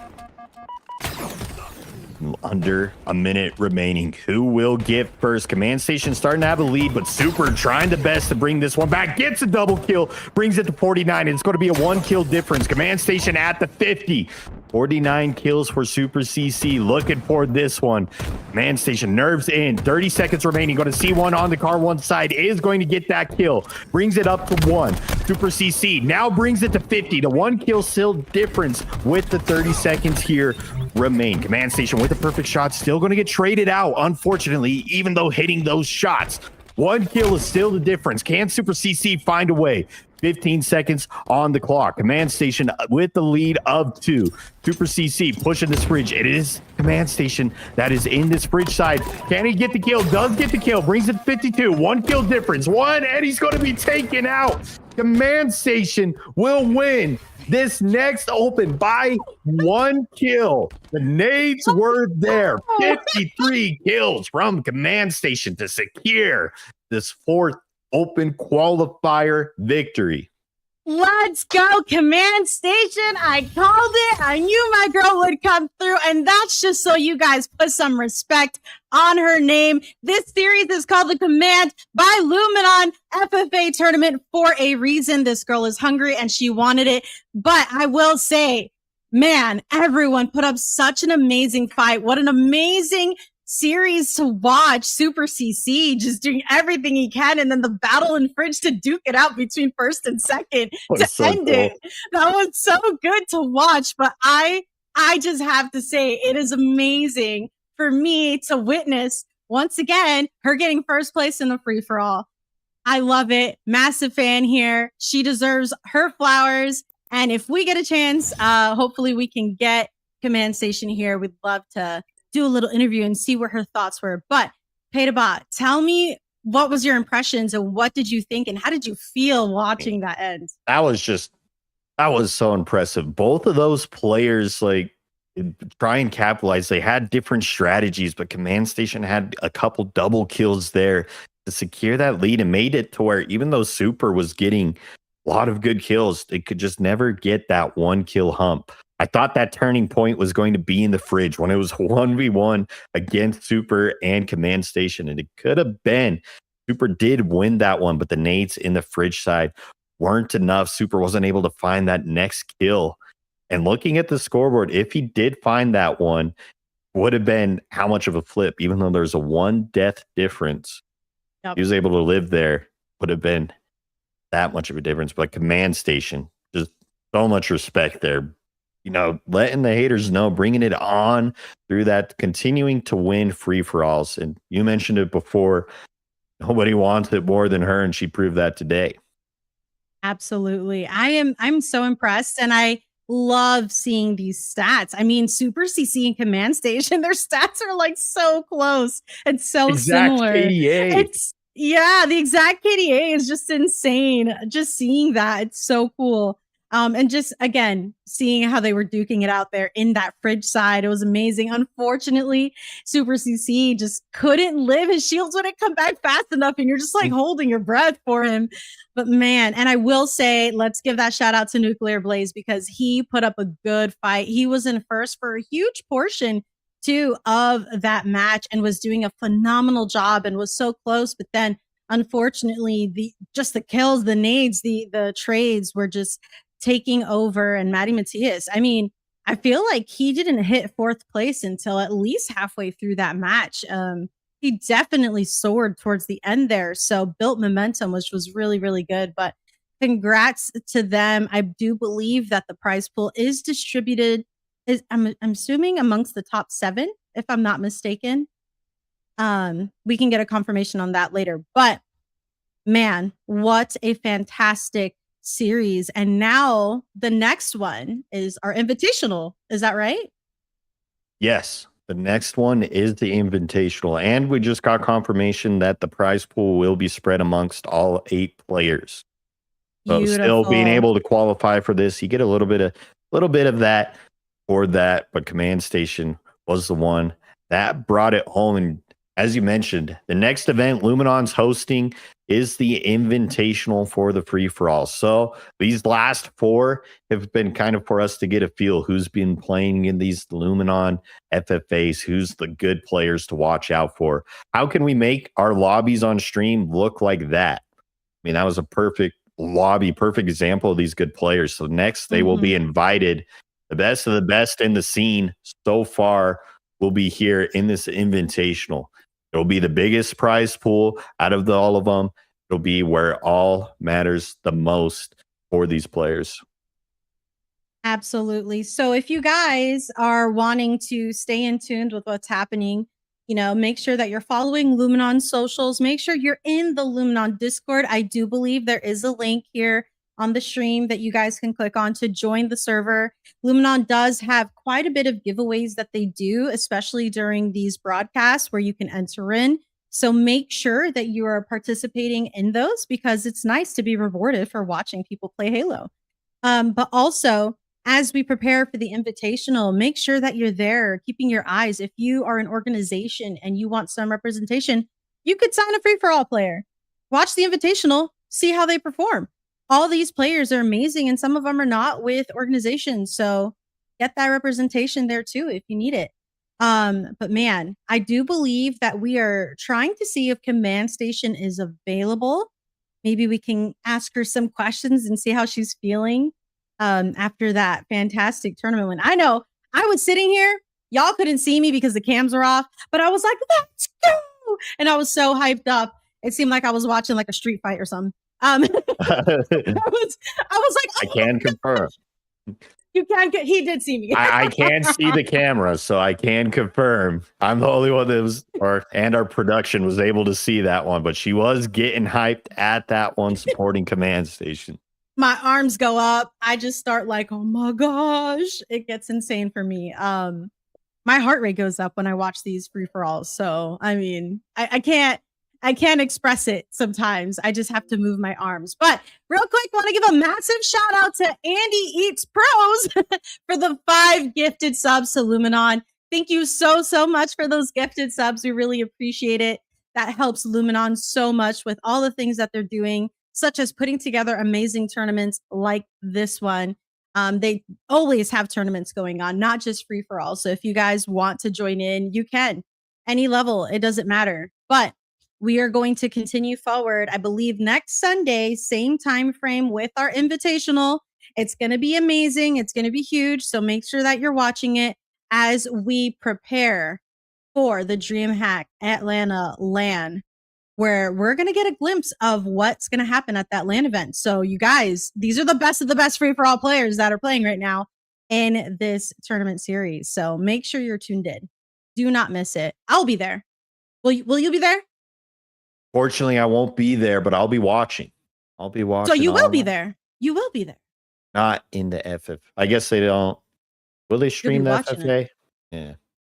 Yeah, I'll be there. Oh, I mean, yeah. You'll be there. Oh. You'll be there. At the Invitational. At the Invitational. I thought you were talking about DreamHack. Yes. Oh, no. I'll be there. Yeah, no, sorry. I got mixed up. I'm like, I thought you were talking about the DreamHack one. I'm like, nope, I'm not going to be there. But I mean, yes. I will be there as well. And we just got word from production that we will be getting an interview with Command Station. So excited to see this. Oh, yeah. Hello. Just want to get confirmation from broadcast. Can you guys hear Command Station in the stream? Can you guys hear her? Hello. All right. Perfect. Well, Allie, Command Station, how are you feeling? Congratulations on winning. How are you feeling right now? I'm good. It's a fun game. It was a complicated game because towards the end, no one wanted to trade with me, so I had to deal with that. It was fun. Oh yeah. How are you feeling, headspace wise going into the Invitational and of course then DreamHack? How are you feeling after this performance and just as you've been, competing every Sunday? Pretty good. I've been doing at that finals that I won, I was still on 80 ping, so I'm very confident going into LAN for sure. Because I know everybody else is not on 80 ping. So I'm happy to be able to pull out a dub in one of these, being on such a high ping, but I'm so ready for LAN. Love to hear that. So Awesome. impressive. Despite, the high ping, you were able to capitalize on that and take a win.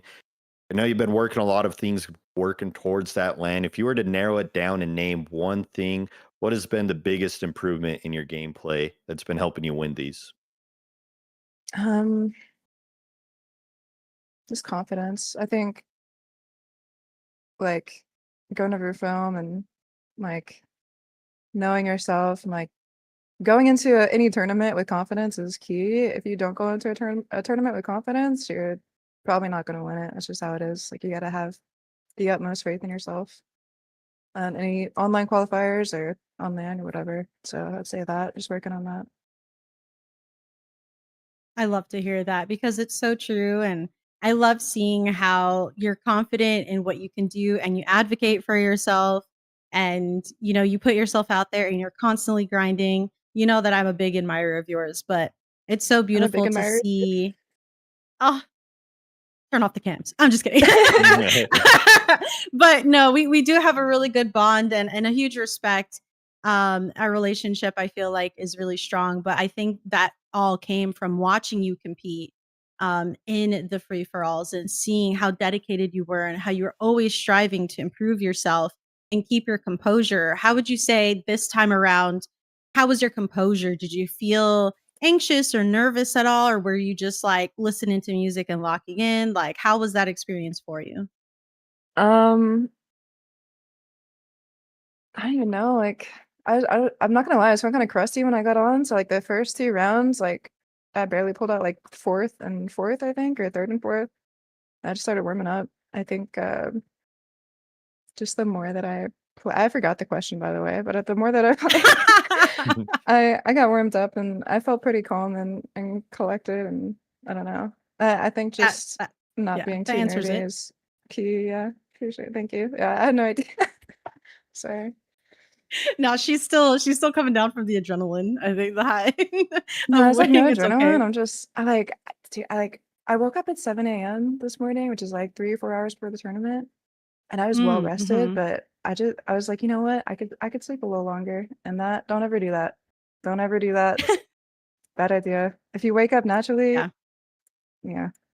Like just roll with it. oversleeping, oh my gosh, it could sabotage you so quickly. So But I'm good glad I rest is important. Good rest, yeah, but not overdoing the rest before you compete. Valid. yeah. Love that. Well, we're looking forward to seeing more of you, especially in the Invitational and at LAN. Is there any advice or anything you want to say to anybody else who's been playing in these free for alls, or maybe they're just like hesitant to try competing in free for alls? Any advice that you can give to them? I'd say you don't want to be the best person in the lobby when you're practicing. You don't want to be the smartest person in the room. Like always surround yourself with people you can learn from and just build that confidence in yourself. And when you get to a LAN or when you get to a tournament, like you got to be able to tell yourself, like, I'm the best person here. You know what I mean? And you got to have confidence in your shot and your abilities. And yeah, I'd say it's that. Love that. Well, Petabot, do you have any other questions for the GOAT here? I think we're good. I mean, there was so much good stuff there. Summarize, I mean, confidence, good sleep, and surround yourself by good people. So, any of you up and coming FFA people, learn from one of the best here, Command Station. It's been a pleasure being able to watch your matches and looking forward to seeing you in the Invitational as well. So, but that's going to be it from us over here at Luminon Gaming. Make sure you drop a follow and watch the next Invitational. I've been Patobot, joined with Jane Niners. Any last words, Jay? You know what? Just want to say thank you so much to Luminon for giving me the opportunity to come and commentate these tournaments that they are constantly hosting. And just thank you to all of you guys for your support in the chat, for coming through and watching. As you know, we're trying to hashtag save Halo here. So appreciate all of you guys. Again, make sure that you follow Luminon socials, join their Discord server. And you know what? Maybe snag yourself some merch before we go to DreamHack Atlanta. But that is it from us. Thank you so much. And I hope you guys have a great rest of your Sunday. Thank you.